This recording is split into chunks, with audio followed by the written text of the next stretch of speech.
बिस्मिल्लाहिर्रहमानिर्रहीम अस्सलामुअलैकुम dear students, welcome back to the grammar of science. Dear students, आज से हम क्लास 11 फिजिक्स के ऊपर एक न्यू वीडियो लेक्चर सीरीज को स्टार्ट कर रहे हैं और आज के इस लेक्चर में हम unit 1 which is physical quantities and measurements को अपने एक ही वीडियो लेक्चर के अंदर कंप्लीटली अंडरस्टैंड करने जा रहे हैं। डियर स्टूडेंट्स, ये लेक्चर सीरीज एज पर न्यू एग्जाम सिलेबस जो कि 2027 और इससे ऑनवर्ड पढ़ाया जाएगा उसके ऊपर बेस कर रही है। सबसे पहले अगर हम करें यूनिट 1 की तरफ, और यूनिट 1 में हम देखें कि कौन से टॉपिक्स हैं जिनको हमने स्टडी करना है, तो यहां आप देख सकते हैं कि इसमें जो सबमिटिव या फिर फॉर्मेटिव टॉपिक्स हैं जिनको हमने स्टडी करना है, इसमें सबसे पहला article 1.1 estimation of physical quantities, ये फॉर्मेटिव टॉपिक्स है, इसको हम डिस्कस नहीं करेंगे, अंडरस्टैंड नहीं करेंगे। इसके बाद आगे चले जाएं 1.2 के ऊपर, तो derived unit in term of base unit, ये सबमिटिव है, इसको हम स्टडी करेंगे, समझेंगे, अंडरस्टैंड करेंगे। और 1.3 की तरफ मूव करेंगे, dimension of physical quantities. Next we will study 1.4 which is precision and accuracy, और last but not least we will study uncertainties। dear students, अगर हम फेडरल बोर्ड की तरफ से वेटेज देख लें कि इस यूनिट की कितनी वेटेज है, तो तकरीबन 3% इसकी वेटेज है, यानी पूरी बुक में से 3% के करीब जो है वो पेपर इस यूनिट आपके 1 में से आएगा। तो बिना टाइम वेस्ट किए चलते हैं और इस यूनिट के डिफरेंट आर्टिकल्स को स्टेप बाय स्टेप अंडरस्टैंड करने की कोशिश करते हैं। डियर स्टूडेंट्स, अब हम अंडरस्टैंड करने की कोशिश करते हैं 1.2 article which is derived unit in term of base unit. और इसको भी समझने से पहले हम पहले थोड़ा अपना प्रीवियस कॉन्सेप्ट बिल्ड करते हैं about drive quantity and base quantity, और देन फिर हम वापस इस आर्टिकल को अंडरस्टैंड करेंगे।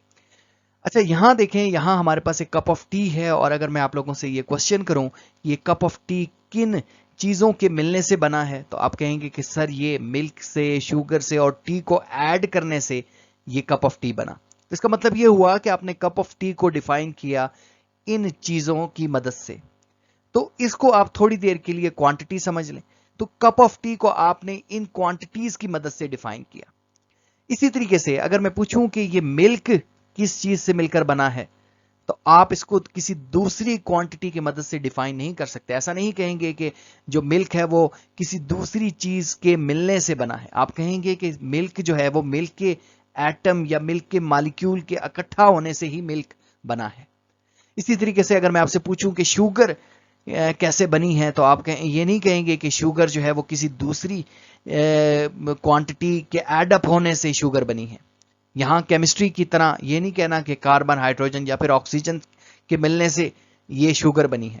यहां जस्ट फिजिकली देखना है, क्योंकि हम फिजिक्स पढ़ रहे हैं और चीजों को ऐसे बताना है। तो आप कहेंगे कि सर ये जो शुगर है वो शुगर के एटम्स के मिलने से ही बनी है, यानी हम इसको डिफाइन नहीं कर सकते बाय अदर क्वांटिटी।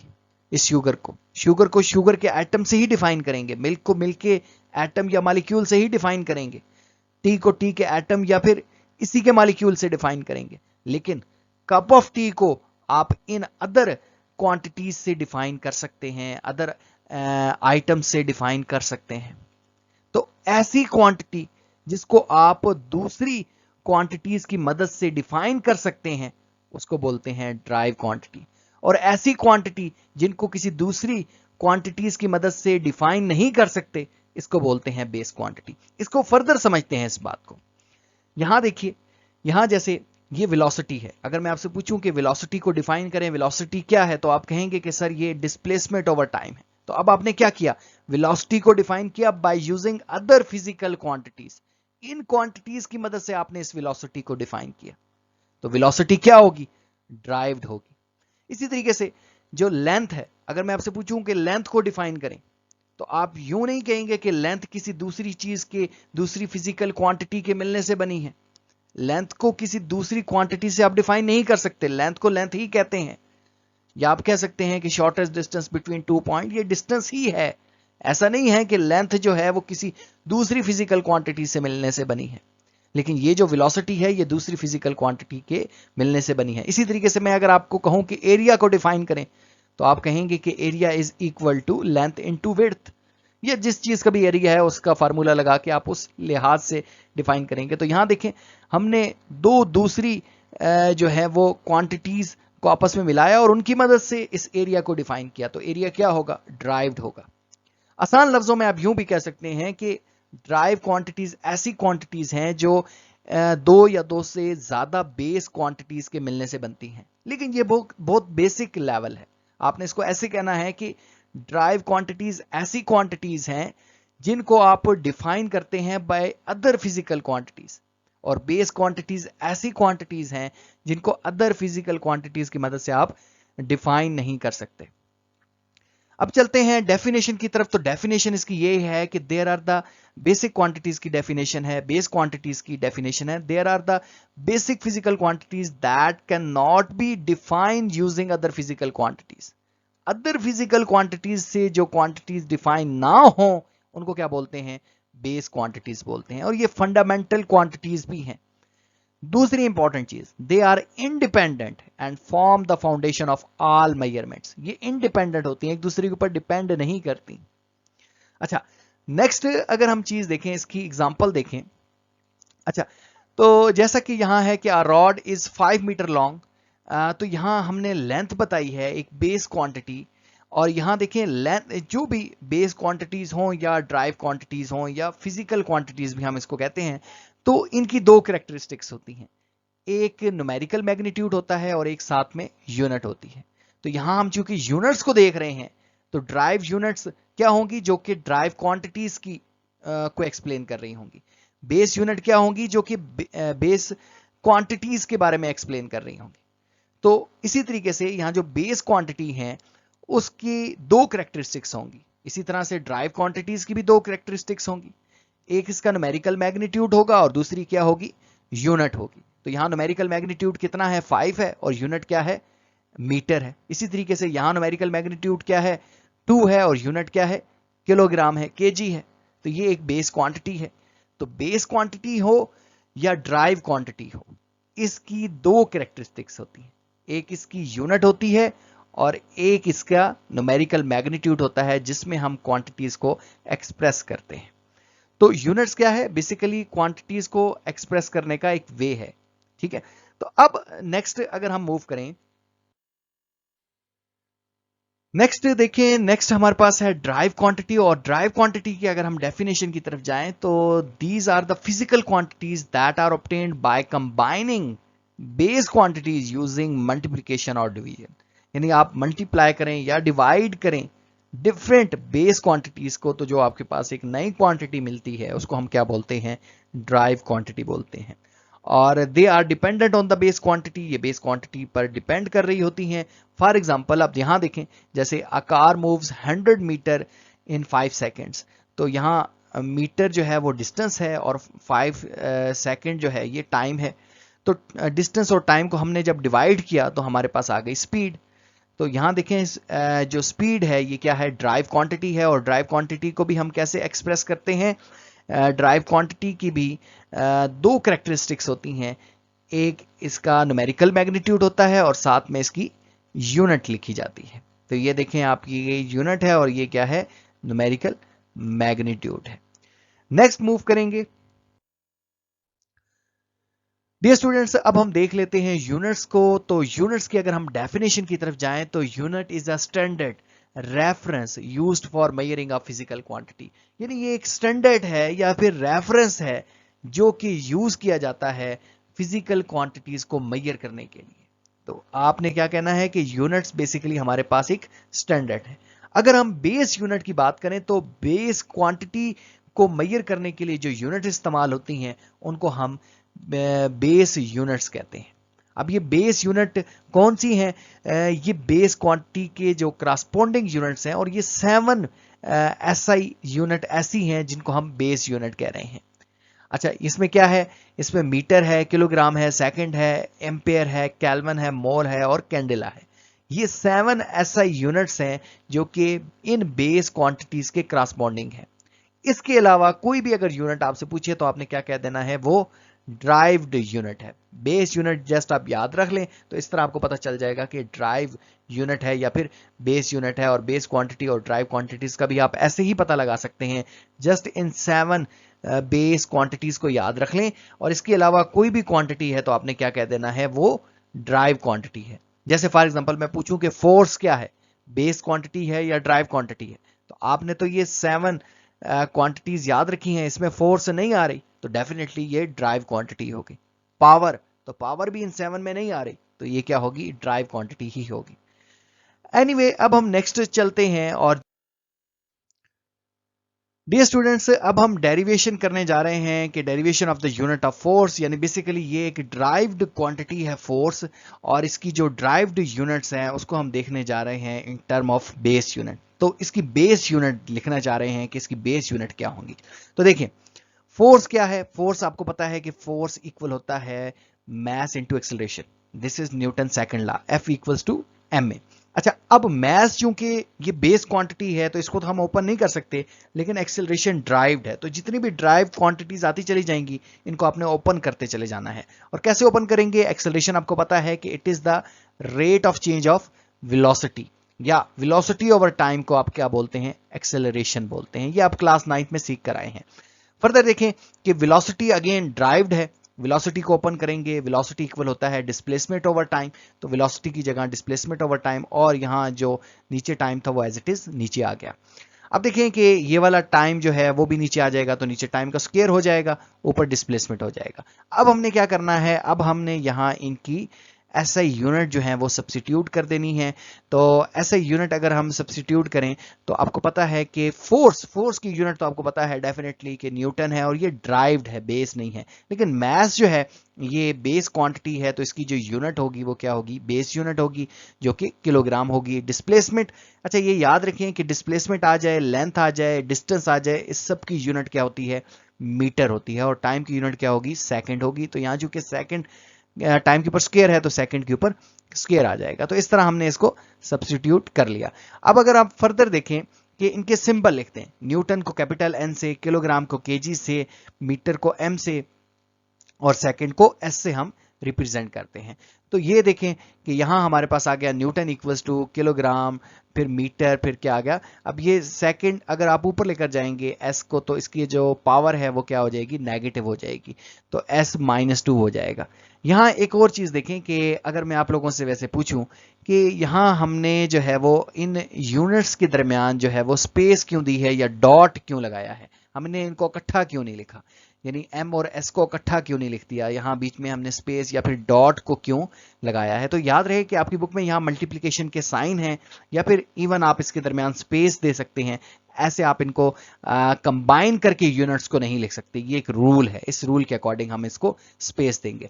अगर आप कंबाइन लिखेंगे तो फिर क्या होगा, ये आप कमेंट सेक्शन में बताएं। इसका अगर नहीं भी आप बता सके तो इंशाल्लाह नेक्स्ट वीडियो में हम इसको एड्रेस करेंगे या फिर मैं इसका आंसर पिन कर दूंगा।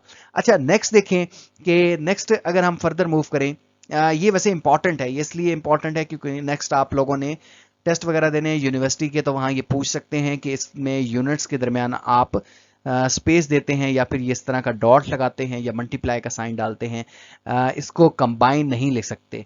तो इस वजह से हम इसको अलग अलग ही लिखेंगे। तो यहाँ देखें 1 न्यूटन इक्वल होता है 1 kg मीटर पर सेकेंड स्क्वायर के इक्वलेंट होता है। तो ये बेसिकली क्या हो गया, ये ड्राइव यूनिट थी और ये इसकी क्या हो गई, बेस यूनिट है। तो ड्राइव्ड यूनिट को in term of base unit हमने यहाँ एक्सप्रेस करके लिखा है। अच्छा जी नेक्स्ट मूव करेंगे, तो नेक्स्ट क्या है, नेक्स्ट हमारे पास है कि derivation of the unit of work in term of base unit, और ये भी आपकी बुक से ली गई है। अगेन आप देखें कि वर्क इक्वल होता है फोर्स इनटू डिस्प्लेसमेंट के, और यहाँ देखें कि यहाँ भी अगर हम रिप्लेस करें इनको फर्दर, फोर्स को ओपन कर लें क्योंकि फोर्स जो है वो यहाँ ड्राइव क्वांटिटी है, तो फोर्स को ओपन करेंगे mass into acceleration, displacement as it is आ जाएगा। अब अगेन एक्सेलरेशन जो होता है वो इक्वल होता है वेलोसिटी ओवर टाइम के, तो एक्सेलरेशन को रिप्लेस करेंगे विद वेलोसिटी ओवर टाइम से, डिस्प्लेसमेंट एज इट इज आ गया। और यहां देखें फर्दर डिस्प्लेसमेंट ओवर जो टाइम है ये इक्वलेंट होता है वेलोसिटी के, तो वेलोसिटी को रिप्लेस करेंगे विद डिस्प्लेसमेंट ओवर टाइम से, तो यहाँ देखें कि यहाँ हमने वेलोसिटी को रिप्लेस कर लिया डिस्प्लेसमेंट ओवर टाइम और नीचे टाइम। अब आप देखें कि ये सारी जो है वो जो हमारे पास क्वांटिटीज आ गई हैं, ये सारी की सारी बेस क्वांटिटीज आ गई हैं। तो अब हम क्या करने वाले हैं, अब हम जस्ट इकट्ठा करने वाले हैं ये टाइम और टाइम, टाइम का स्क्वायर हो जाएगा, डिस्प्लेसमेंट का स्क्वायर आ जाएगा और साथ क्या आ जाएगा, मैस आ जाएगा। तो इस तरह आप इसको कंबाइनली लिख सकते हैं। ये डिस्प्लेसमेंट का स्क्वायर भी लिख सकते हैं, यहां नहीं लिखा गया, लेकिन आप इसको इकट्ठा कंबाइन करके लिख सकते हैं। अच्छा जी, नेक्स्ट देखें तो नेक्स्ट वैसा ही है, और यहाँ अब हम इसकी यूनिट्स को सब्स्टिट्यूट करेंगे। तो यूनिट देखें, वर्क की जो यूनिट होती है, ऐसे ही यूनिट जो होती है वो क्या होती है, जाउल होती है, which is equal to newton metre. और यहाँ देखें कि मास जो है इसकी यूनिट किलोग्राम, डिस्प्लेसमेंट की यूनिट अगेन मीटर, ऊपर स्क्वायर है तो टाइम की यूनिट सेकंड स्क्वायर। अब हम इसको रिप्लेस करेंगे विद सिंबल, तो सिंबल से रिप्लेस कर लें, जाउल को जे से, किलोग्राम को केजी से, और साथ में मीटर स्क्वायर, और नीचे क्या है, सेकंड स्क्वायर आ गया। तो ये क्या है, ये हमारे पास जो है वो ड्राइव्ड यूनिट है जाउल, और ये क्या है, बेस यूनिट है। तो ड्राइव्ड यूनिट को इन टर्म ऑफ हमने बेस यूनिट जो है वो यहाँ एक्सप्लेन कर लिया है या ओपन करके लिखा है। अगेन आप देख सकते हैं कि यहाँ स्पेस है, तो आपने कमेंट सेक्शन के अंदर बताना है कि यहाँ स्पेस क्यों लिखी गई है, हम स्पेस के अलावा क्यों नहीं लिख सकते। ये है तो रूल ही, लेकिन इसके पीछे लॉजिक क्या है। अच्छा जी, नेक्स्ट मूव करेंगे, और नेक्स्ट जो है हम देखेंगे कि डिफरेंट जो आपकी बुक में ड्राइव्ड क्वांटिटीज हैं और इनके करस्पॉन्डिंग जो यूनिट्स हैं, ड्राइव्ड यूनिट्स हैं, और इनको एक्सप्लेन किया गया है in term of base unit. तो यहाँ कंबाइनली लिखा गया है, न्यूटन को भी हम लोगों ने देखा, इस तरह जाउल को भी हमने देखा, लेकिन नीचे ये जो वाट है, पास्कल है और कूलम है, इसको आप लोग खुद ड्राइव कीजिए और इनको लिखिए, इनकी जस्ट डेफिनेशन लीजिए और इनको सॉल्व कीजिए। वॉट को आप किस तरह लिख सकते हैं in term of base unit, क्योंकि ये एमसीक्यूज में पूछ सकते हैं कि वॉट जो है डब्ल्यू, इसको अगर आप बेस यूनिट में लिखेंगे तो कैसे लिखेंगे। इसी तरह से पास्कल है तो पास्कल को बेस यूनिट में कैसे लिखेंगे। तो ये आप इसको ड्राइव्ड कीजिए और कमेंट सेक्शन के अंदर बताइए कि आप लोगों ने इसको इजीली ड्राइव्ड कर लिया है या नहीं। इसी तरीके से कूलम है, तो कूलम को किस तरह in term of base unit आप एक्सप्लेन करते हैं, इन सबको आप लोगों ने करना है। ये टेबल गिवन है, तो इस तरह से एमसीक्यूज में पूछ सकते हैं, क्योंकि अब जो है वो पैटर्न चेंज हो गया है, एमसीक्यूज काफी ज्यादा आने हैं, तो इस हवाले से आप लोगों को तैयारी करनी है। अच्छा, नेक्स्ट मूव करते हैं। डियर स्टूडेंट्स, अब हम देखते हैं 1.3 आर्टिकल को, which is dimension of physical quantities. अगर हम डायमेंशन की बात करें तो डायमेंशन बेसिकली हमारे पास एक रिलेशन का नाम है जो कि किसी भी फिजिकल क्वांटिटीज और फंडामेंटल क्वांटिटीज के दरमियान होता है। या फिर आप इसको यूं भी कह सकते हैं कि dimension of physical quantities show how that quantity depend on the fundamental quantity, कि कोई फिजिकल क्वांटिटी किस तरह से फंडामेंटल क्वांटिटी के ऊपर डिपेंड करती है, इस चीज को हम एक्सप्लेन करते हैं with the help of dimension. अच्छा, अब देखें कि जो डायमेंशनल फार्मूला है इसको हम लिखते हैं इस तरह स्क्वायर ब्रैकेट्स में, और इसके अंदर फंडामेंटल क्वांटिटीज लिखते हैं। फंडामेंटल क्वांटिटीज हमारे पास क्या क्या है, मैस है, लेंथ है और टाइम है। तो ये आगे भी फंडामेंटल क्वांटिटीज है, लेकिन हमें यहां इसकी जरूरत नहीं पड़ने वाली, हमने जस्ट क्या लिखा है, मैस, लेंथ, टाइम। तो देखें, तो मैस के लिए कैपिटल एम, लेंथ के लिए हम इसको कैपिटल लेटर से लिखते हैं, कैपिटल एल, और टाइम को कैपिटल टी, यानी टाइम की जो डायमेंशन है वो कैपिटल टी है। अब कोई फिजिकल क्वांटिटी इस पर कितने टाइम, इन फंडामेंटल क्वांटिटीज के ऊपर कितने टाइम डिपेंड करती है, हम उसको इस तरह से लिखते हैं। अब देखें कि अब यहां इसके एक्सपोनेंट भी हैं, एम का जो एक्सपोनेंट ए है, एल का एक्सपोनेंट बी है, टी का एक्सपोनेंट सी है। तो ये डिपेंडेंस का बताते हैं कि ये कोई फिजिकल क्वांटिटी इसके ऊपर कितने टाइम डिपेंड कर रही है, तो उसकी डिपेंडेंस को हम शो करते हैं विद एक्सपोनेंट। अच्छा, नेक्स्ट हमारे पास एक और चीज है डायमेंशन के बारे में, कि डायमेंशन हमें qualitative nature of physical quantity का बताती है। कि फॉर एग्जांपल, अब जैसे लेंथ है, विड्थ है, हाइट है, डिस्टेंस है, डिस्प्लेसमेंट है, रेडियस है, इन सब की क्वालिटी सेम है, ये सारी एक ही चीज के नाम है, तो इसको हम रिप्रेजेंट करेंगे, इनकी डायमेंशंस को रिप्रेजेंट करेंगे with fundamental quantity which is length, length से रिप्रेजेंट करेंगे। अब इसी तरीके से मैथ जो है वो इनसे डिफरेंट हो गया है, लेकिन ये क्वालिटेटिव नेचर का बताती है। अच्छा, नेक्स्ट वही बात कि इसको हम इनक्लोज करते हैं स्क्वायर ब्रैकेट्स में। डायमेंशन ऑफ बेस क्वांटिटीज जो हैं वो कौन कौन सी हैं वो अभी हम देखते हैं। डियर स्टूडेंट्स, अब हम देखते हैं कुछ ऐसी टर्म्स जो एसोसिएट कर रही हैं with analysis of dimension, dimension के एनालिसिस के साथ वो टर्म्स एसोसिएट करती हैं, जिसमें से पहली जो टर्म है वो है डायमेंशनल वेरिएबल। अब ये डायमेंशनल वेरिएबल क्या है? ऐसी फिजिकल क्वांटिटीज जिनकी वैल्यूज, जिनके मैग्नीट्यूड चेंज होता रहता है, उनके साथ जो डायमेंशन एसोसिएट हैं, उन डायमेंशंस को हम क्या बोलते हैं? डायमेंशनल वेरिएबल बोलते हैं। फॉर एग्जांपल आप देखें कि यहां जैसे लिखा है कि a dimensional variable is a physical quantity that has dimension and whose values can change, यानी इन डायमेंशन का जो मैग्नीट्यूड है वो चेंज होता रहता है। For example length, mass, time, velocity, force. अब लेंथ की तो डिफरेंट वैल्यूज हो सकती हैं, मास की डिफरेंट वैल्यू हो सकती है, टाइम की डिफरेंट है, कोई एक कांस्टेंट वैल्यू तो नहीं है। कभी टाइम की वैल्यू आप 10 सेकंड पुट करेंगे, कभी 20 सेकंड पुट करेंगे। तो डायमेंशनल वेरिएबल का मतलब यह है कि ऐसी फिजिकल क्वांटिटीज जिनकी डायमेंशन की वैल्यूज, डायमेंशन तो फिक्स रहेगी, जैसे टाइम की डायमेंशन t है, लेकिन इसका जो मैग्नीट्यूड होगा वो चेंज होने वाला है, तो इसको क्या बोलेंगे? डायमेंशनल वेरिएबल बोलेंगे। अब नेक्स्ट अगर हम मूव करें तो डायमेंशनल कांस्टेंट की तरफ मूव करें, तो dimensional constant is a quantity that has dimension but it's value remain fixed, लेकिन इनकी जो वैल्यूज हैं वो फिक्स्ड रहती हैं। अच्छा, ये ऐसी क्वांटिटी है जिनकी वैल्यूज क्या रहती हैं? फिक्स्ड रहती हैं। वैल्यू का मतलब आपने यहां क्या लेना है? मैग्नीट्यूड। अब देखें, जैसे फॉर एग्जांपल जैसे ग्रेविटेशनल कांस्टेंट, जिसको हम कैपिटल जी से रिप्रेजेंट करते हैं। अब जी की वैल्यू क्या रहती है? कांस्टेंट रहती है। जी के साथ डायमेंशन तो एसोसिएट होगी, लेकिन जी की वैल्यू इटसेल्फ क्या रहेगी? Constant. Speed of light, speed of light अब बेसिकली स्पीड है ना, वेलोसिटी है, वेलोसिटी की कोई डायमेंशन होगी, लेकिन इसका मैग्नीट्यूड जो होगा स्पीड ऑफ लाइट का, जैसे 3 मल्टीप्लाई 10⁻8 मीटर पर सेकंड होता है ना, तो 3 मल्टीप्लाई 10⁻8 ही होती है स्पीड ऑफ लाइट। तो ये क्या है? ये कांस्टेंट होने वाला है। इसी तरह से प्लैंक कांस्टेंट h, ये क्या है? ये डायमेंशनल कांस्टेंट है, जिनकी वैल्यूज जो हैं वो क्या रहती हैं? फिक्स्ड रहती हैं, या आप कह सकते हैं कि जिनका मैग्नीट्यूड जो है वो फिक्स्ड रहता है। अच्छा जी, नेक्स्ट मूव करते हैं। डियर स्टूडेंट्स, अब यहां देखें डायमेंशन लेस वेरिएबल को। तो डायमेंशन लेस वेरिएबल नाम से भी जाहिर है कि ऐसे वेरिएबल जिनकी डायमेंशन नहीं है। अब इसको यहां समझे, जैसे रिफ्रैक्टिव इंडेक्स है, तो रिफ्रैक्टिव इंडेक्स होता है speed of light in vacuum to the speed of light in any medium. तो यहां न्यूमरेटर और डिनोमिनेटर दोनों तरह स्पीड है, तो स्पीड और स्पीड की जो डायमेंशन है वो एक दूसरे से कैंसिल आउट हो जाएंगी। और यहां देखें जैसे स्ट्रेन है, यहां मैं स्ट्रेन से आपको समझाता हूं, आपको ज्यादा अच्छे से समझ आ जाएगी कि मैं क्या कह रहा हूं। जैसे ये टर्म स्ट्रेन है, स्ट्रेन क्या होता है? स्ट्रेन, स्ट्रेन बेसिकली रेशो है, ये सारी ही रेशो है, रिफ्रैक्टिव इंडेक्स भी रेशो है, कोफिशिएंट ऑफ फ्रिक्शन भी रेशो है, स्ट्रेन भी रेशो है। तो स्ट्रेन किसके दरमियान रेशो है? Change in length over original length, तो इनके दरमियान रेशो का नाम है। तो देखें, अब ये जो चेंज इन लेंथ है तो लेंथ ना, इसकी डायमेंशन क्या होगी? इसकी डायमेंशन जो होगी, लेंथ की डायमेंशन क्या होती है? आप देख कर आए हैं, कैपिटल एल होती है। और इसकी डायमेंशन, इस ओरिजिनल लेंथ, ये भी लेंथ है क्योंकि क्वालिटेटिव नेचर का बताती है, तो इसकी डायमेंशन भी कैपिटल एल होगी। तो एल एल से कैंसिल आउट हो जाएगा, तो इसकी डायमेंशन एग्जिस्ट ही नहीं करेगी। यानी ये जो स्ट्रेन है इसकी डायमेंशन एग्जिस्ट ही नहीं करेगी। लेकिन ये जो स्ट्रेन है इसकी वैल्यू डिफरेंट हो सकती है।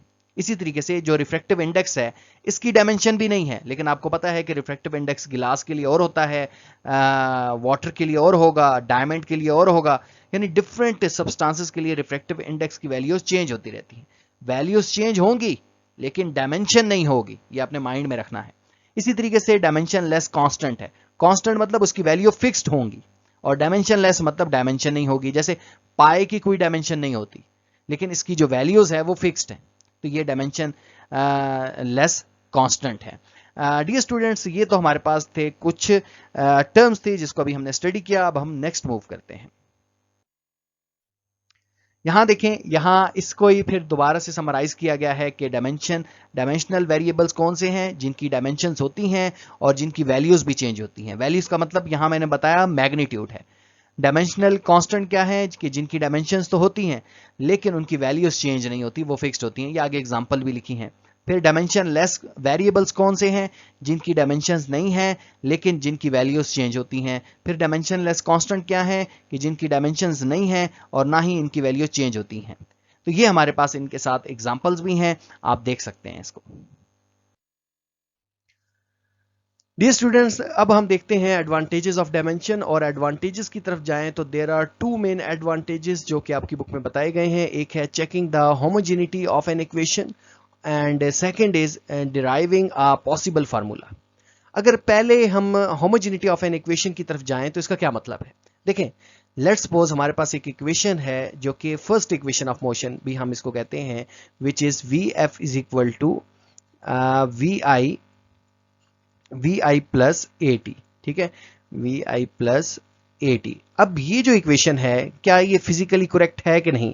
हमें तो पता है क्योंकि ये तो इक्वेशन हम यूज करके आते हैं, फिजिकली करेक्ट है। लेकिन इस तरह की कोई भी इक्वेशन हमें दी जाती है तो फिजिकली करेक्ट है कि नहीं है, तो ये हमें कैसे पता चलेगा? इसके अंदर डायमेंशन पुट करने से हमें पता चलेगा। अगर डायमेंशन हम पुट करते हैं वेलोसिटी की, which is length over time, यानी एल ओवर टी, इस तरह यहां वेलोसिटी की भी डायमेंशन पुट करेंगे, एक्सेलरेशन की और टाइम की, तो लेफ्ट हैंड साइड और राइट हैंड साइड अगर इक्वल आ जाए तो इसको बोलेंगे कि इस इक्वेशन में होमोजेनिटी एग्जिस्ट करती है। तो जिस इक्वेशन में होमोजेनिटी एग्जिस्ट करेगी वो इक्वेशन फिजिकली करेक्ट होगी, और जिस इक्वेशन में होमोजेनिटी एग्जिस्ट नहीं करेगी वो फिजिकली करेक्ट इक्वेशन नहीं होगी। तो एग्जाम में इस तरह से पूछेंगे। अभी हम इसको सॉल्व भी करेंगे आगे कि किस तरह से हम चेक कर सकते हैं कि ये फिजिकली इक्वेशन करेक्ट है कि नहीं है, यानी ये पॉसिबल है कि नहीं, यानी V F is equal to this one है कि नहीं।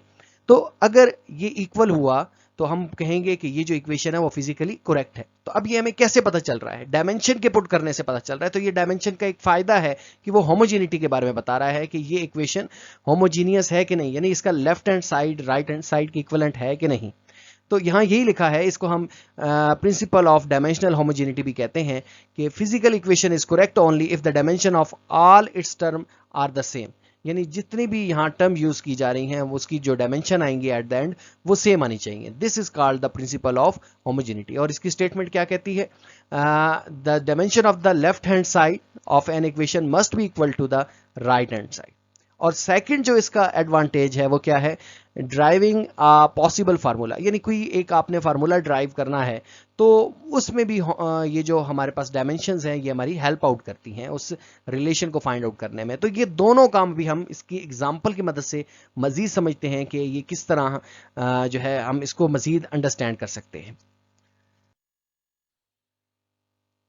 डियर स्टूडेंट्स, अब हम एग्जाम्पल की मदद से डायमेंशनल होमोजेनिटी के बारे में स्टडी करते हैं कि किस तरह हम कह रहे हैं कि किसी इक्वेशन के अंदर डायमेंशनल होमोजेनिटी एग्जिस्ट करती है या नहीं करती। तो यहां देखें, ये हमारे पास इक्वेशन है, again first equation of motion है which is V F is equal to V I plus A T, और ये आपकी बुक से ही ली गई है, आपकी बुक के अंदर ये एग्जाम्पल बताई गई है बिल्कुल ऐसे ही। अब देखें कि इसकी लेफ्ट हैंड साइड जो हमारे पास है वो क्या है? वी एफ है, ठीक है। तो वेलोसिटी किसकी इक्विवेलेंट होती है? अगर मैं यहां साइड पर लिख दूं तो आपको पता है वैसे कि वेलोसिटी इक्वल होती है, यहां मैं लिख देता हूं ताकि आपको पता है कि इसकी डायमेंशन ये कैसे आई है, ये पता चल जाए थोड़ा। तो वेलोसिटी इक्वल होता है, आपको पता है ये बात, डिस्प्लेसमेंट ओवर टाइम होता है। स्मॉल डी लिखते हैं और नीचे टाइम के लिए स्मॉल टी लिख देते हैं। ये हमारे पास क्या है? वेलोसिटी को हम ऐसे डिफाइन करते हैं। तो वेलोसिटी क्या होगा? ड्राइव्ड होगा, क्योंकि इन टर्म ऑफ बेस हम इसको बता रहे हैं। अब डिस्प्लेसमेंट को हम डिस्प्लेसमेंट की जो डायमेंशन होगी आपने याद रखना है, डिस्प्लेसमेंट हो, लेंथ हो, डिस्टेंस हो, रेडियस हो, कुछ भी हो, तो इसकी जो डायमेंशन होगी वो एल होगी, कैपिटल एल, और टाइम की डायमेंशन क्या होगी? कैपिटल टी होगी। इसको फर्दर आप टी की पावर चूंकि 1 है यहां ऊपर लेकर जाएंगे तो एल टी माइनस 1 हो जाएगा। आप इसको क्या लिख सकते हैं? L T minus 1। ये किसकी डायमेंशन आई है हमारे पास? ये हमारे पास आई है इस वेलोसिटी की डायमेंशन। फाइनल हो या इनिशियल हो, है तो वेलोसिटी। तो अब हमने क्या देखना है कि इसकी जो डायमेंशन हमारे पास आई है वो क्या आई है? वो हमारे पास आई है एल टी माइनस 1। ये लेफ्ट हैंड साइड है। अब राइट हैंड साइड में आप देखें, अगेन वेलोसिटी है प्लस एक्सेलरेशन इनटू टाइम है। तो यहां velocity plus acceleration into time. अब अगेन वेलोसिटी की अगेन वही डायमेंशन होगी, क्योंकि ये क्वालिटेटिव इन नेचर होता है डायमेंशनल एनालिसिस, यानी जो डायमेंशंस हैं ये इसकी प्रॉपर्टी है कि ये क्वालिटेटिव इन नेचर होती है। तो यहां देखें, क्योंकि ये वेलोसिटी है तो अगेन इसकी जो डायमेंशन होगी वो क्या होगी? एल टी माइनस 1 होगी। अगेन आगे क्या आ रहा है? एक्सेलरेशन। तो एक्सेलरेशन के लिए मैं आपको बता देता हूं ताकि आप इसको अंडरस्टैंड कर लें। एक्सेलरेशन के लिए हम यहां लिख देते हैं, एक्सेलरेशन जो होता है ये होता है change in velocity over time. ठीक हो गया? यह बात आपको पता है कि change in velocity, rate of change of velocity over time जो होता है वो एक्सेलरेशन होता है। अब यहां फर्दर वेलोसिटी को अगर हम ओपन करें तो वेलोसिटी अभी हम ऊपर देख कर आए हैं कि ये इक्वल होता है डिस्प्लेसमेंट ओवर टाइम, और नीचे जो टाइम आ रहा है वो तो एज इट इज आएगा ही आएगा। तो अब आप देखें कि यहाँ टोटल जो इसका हो जाएगा वो क्या हो जाएगा, डिस्प्लेसमेंट ओवर टाइम का स्क्वायर हो जाएगा। ये 2t जो है वो इसकी पावर 2 हो जाएगी। अब हम डिस्प्लेसमेंट की जगह अगर हम वैल्यू डायमेंशन पुट करें तो क्या आ जाएगी, l, और टाइम की जगह क्या आ जाएगा, कैपिटल T, और इसकी पावर क्या हो जाएगी, 2 हो जाएगी। तो LT-2। तो यहां हमने लिखा है, क्या लिखा है जी बच्चों, हमने यहां लिखा है LT-2। और अगेन आप साथ भी देख सकते हैं कि एक t है, वो t क्यों है, क्योंकि यहां ये a इंटू टी है, तो इसकी जगह हमने इस टाइम की जगह अगेन t पुट कर दिया। अब इसकी पावर, इस t की पावर 1 है और इस t की पावर -2 है, तो बेसिस सेम है, पावर एड अप हो जाएंगी तो क्या आ जाएगा, -1 आ जाएगा। अब यहां देखें LT-1, और यहां भी क्या आ गया, LT-1, तो कितना हो जाएगा, 2LT-1। ये जो 2 है ना, इसको, ये डायमेंशनल कांस्टेंट है, डायमेंशन लेस कांस्टेंट है, तो आप इसको इग्नोर कर सकते हैं। ये जो 2 है ये क्या है, डायमेंशन लेस कांस्टेंट है, ऐसा कांस्टेंट है, फिक्स्ड वैल्यू है, और ये डायमेंशन लेस है, इसकी कोई डायमेंशन नहीं है, तो इस 2 को आप जो है वो इग्नोर कर सकते हैं। तो अब आप देख सकते हैं कि जो हमारे पास राइट हैंड साइड आई है वो क्या आई है, LT-1, और जो लेफ्ट हैंड साइड थी वो भी क्या थी, LT-1। तो इसका मतलब ये हुआ कि ये जो डायमेंशन है, सॉरी, ये जो इक्वेशन है ये डायमेंशनली होमोजीनियस है, यानी इसकी लेफ्ट हैंड साइड और राइट हैंड साइड इक्वल है। तो इसको हम यूं भी कह सकते हैं कि ये फिजिकली करेक्ट इक्वेशन है। अगर ये इक्वल ना आता तो हम कहते, left hand side right hand side की इक्वल ना आता तो हम कहते कि ये डायमेंशनली होमोजीनियस नहीं है, ये डायमेंशनली नॉन होमोजीनियस है, या फिर फिजिकली करेक्ट इक्वेशन नहीं है। तो इससे हमने पता लगा लिया। अब लेट्स सपोज आपको एग्जाम में इस तरह की इक्वेशन देते हैं, V F is equal to V I plus, आगे ए लिख देते हैं, टी साथ नहीं लिखते, तो आप देखेंगे कि ये डायमेंशनली होमोजीनियस नहीं आएगा। यानी यहाँ अगर हम टी हटा दें और बाकी इसको चेक करें इस इक्वेशन को, तो आप देखेंगे कि ये डायमेंशनली होमोजीनियस नहीं आएगा। नेक्स्ट मूव करते हैं और सेकंड एग्जांपल को अंडरस्टैंड करने की कोशिश करते हैं। डियर स्टूडेंट्स, अब हम सेकंड एडवांटेज देख रहे हैं, which is deriving a possible formula using dimensional analysis. अब हमने पॉसिबल फार्मूला ड्राइव करना है। यहाँ हमारे पास गिवन है, ये इस तरह एग्जाम में भी आपको गिवन होगा कि लैम्डा इज इक्वल टू के एच की पावर ए, एम की पावर बी, और वी की पावर सी। तो यहाँ हमने ए बी सी इसकी वैल्यू को फाइंड आउट करना है। ये एक रिलेशन हमारे पास लिखा गया है, इस रिलेशन में हमने ए बी और सी की वैल्यूज को फाइंड आउट करना है। तो लेफ्ट हैंड साइड देखें आप, सबसे पहले यहाँ हमारे पास लैम्डा है, और लैम्डा क्या चीज होती है, वेव लेंथ होती है। तो अगेन यहाँ लेंथ आ गया, तो लेंथ की डायमेंशन एल हो जाएगी। सेकंड राइट हैंड साइड पर जाएं, ये तो के कांस्टेंट है, इसको हमने इग्नोर करना है। एच की तरफ जाएं तो एच जो हमारे पास है, इसकी जो डायमेंशन है ये बेसिकली प्लैंक कांस्टेंट है, और प्लैंक कांस्टेंट की ये डायमेंशन कैसे आई है ये मैं आपको थोड़ा बता देता हूँ, गाइड कर देता हूँ, और ये आपने याद रखनी है। अच्छा जी, अब ये हमारे पास एक रिलेशन होता है, और ये रिलेशन मैक्स प्लैंक ने ही हमें बताया कि जो एनर्जी होती है ये डायरेक्टली प्रोपोर्शनल होती है। यानी जो ये कौन सी एनर्जी है जो कोई बॉडी इमिट कर रही है, ये डायरेक्टली प्रोपोर्शनल होती है फ्रीक्वेंसी के। यानी एनर्जी और फ्रीक्वेंसी का डायरेक्ट रिलेशन है, और ये हमें किसने बताया था, ये मैक्स प्लैंक ने बताया था। आपने क्लास 10th में भी, जो आपका I guess second last unit था, उसके अंदर आप ये देख कर आए हैं। अच्छा, अब ये E इज इक्वल टू है, यहाँ अगर हम प्रोपोर्शनैलिटी का साइन खत्म करते हैं तो यहाँ हमारे पास H इंटू एफ आ जाता है। ठीक हो गया। यहाँ देखें कि अगर यहाँ से मैं H की वैल्यू निकालूं तो E बाय एफ हो जाएगा। ठीक है, E बाय एफ हो जाएगा। तो ये हमारे पास क्या आ गया, इज इक्वल टू एच हो जाएगा। ठीक हो गया। अब एनर्जी है, और एनर्जी इक्वल होती है वर्क के, यानी एनर्जी और वर्क की यूनिट सेम है, तो एनर्जी को मैं रिप्लेस कर लेता हूँ वर्क से, और फ्रीक्वेंसी के लिए जो है वो, चलें फ्रीक्वेंसी वैसे रेसिप्रोकल ऑफ टाइम होता है, 1 बाय टी मैं इसको लिख देता हूँ। ठीक हो गया, 1 by T reciprocal of time होता है। ठीक है, फ्रीक्वेंसी की ये डेफिनेशन है। तो अब यहाँ वर्क जो होता है वो फोर्स इंटू क्या होता है, वर्क हमारे पास इक्वल होता है फोर्स इंटू डिस्प्लेसमेंट, और फोर्स जो होती है वो इक्वल होता है एम ए के, यानी मैस इंटू एक्सेलरेशन, और साथ में डिस्प्लेसमेंट आ जाएगा। ठीक हो गया। और टाइम है, तो ये थर्ड टर्म है टाइम की, तो इसको ऊपर लिख देते हैं, इसको हम टाइम लिख देते हैं। चले, यहाँ हमारे पास आ जाएगा एच आ जाएगा। ठीक हो गया। ये अभी हम ड्राइव कर रहे हैं कि किस तरह M L square T minus two आया है। अब एक्सेलरेशन जो होता है ये भी हम देख कर आए हैं, ये आपने चीज़ें कुछ याद भी रखनी है। एक्सेलरेशन जो होता है ये इक्वल होता है लेंथ ओवर, यानी इसकी जो डायमेंशन थी एल टी माइनस टू थी, अभी हम पीछे ड्राइव कर आए हैं तो मैं यहाँ दोबारा इसको नहीं करूँगा, ठीक है। एल टी माइनस टू ये किसकी है, एक्सेलरेशन की है। और मैस के लिए कैपिटल एम है, डी के लिए अगेन एल है, और टी के लिए टी ही आ जाएगा। तो यहां मैं लिखने जा रहा हूं, आप इसको देखें कि क्या आएगा। इसके लिए कैपिटल एम, इसके लिए ए की जगह क्या आ जाएगा, एल टी माइनस टू, ठीक हो गया। आपको पता है ये भी हम ड्राइव कर आए हैं। और डिस्टेंस यानी डिस्प्लेसमेंट की जगह आप क्या पुट करेंगे, एल पुट करेंगे, और टाइम की जगह क्या पुट करेंगे, कैपिटल टी पुट कर देंगे। तो यहां इसको अगर आप कंबाइनली लिखें, देखिए एक एल ये है एक एल ये है, तो एल स्क्वायर हो जाएगा। लेट मी ओपन पॉइंटर, ये देखिए एक एल ये है और एक एल ये है, तो ये एल स्क्वायर हो जाएगा। तो देखिए एम पहले एज इट इज, फिर एल का स्क्वायर हो जाएगा। यहां देखिए टी माइनस टू है और यहाँ टी है, तो T minus two plus one, basis same है, पावर ऐड होगी तो टी माइनस वन हो जाएगी। तो इस तरह आपने देख लिया कि जो एच है प्लैंक कांस्टेंट, इसकी डायमेंशन ये आ जाएगी। फिर मैस है आगे, तो मैस की जो डायमेंशन है वो कैपिटल एम, अगेन वेलोसिटी है, वेलोसिटी की आप देख कर आए हैं एल टी माइनस वन है। तो इस तरह हमने ये इसकी जो डायमेंशंस हैं सबकी वो हमने फाइंड आउट कर ली। पहले स्टेप में आपने इस तरह डायमेंशन को फाइंड आउट करना है। नेक्स्ट मूव करेंगे।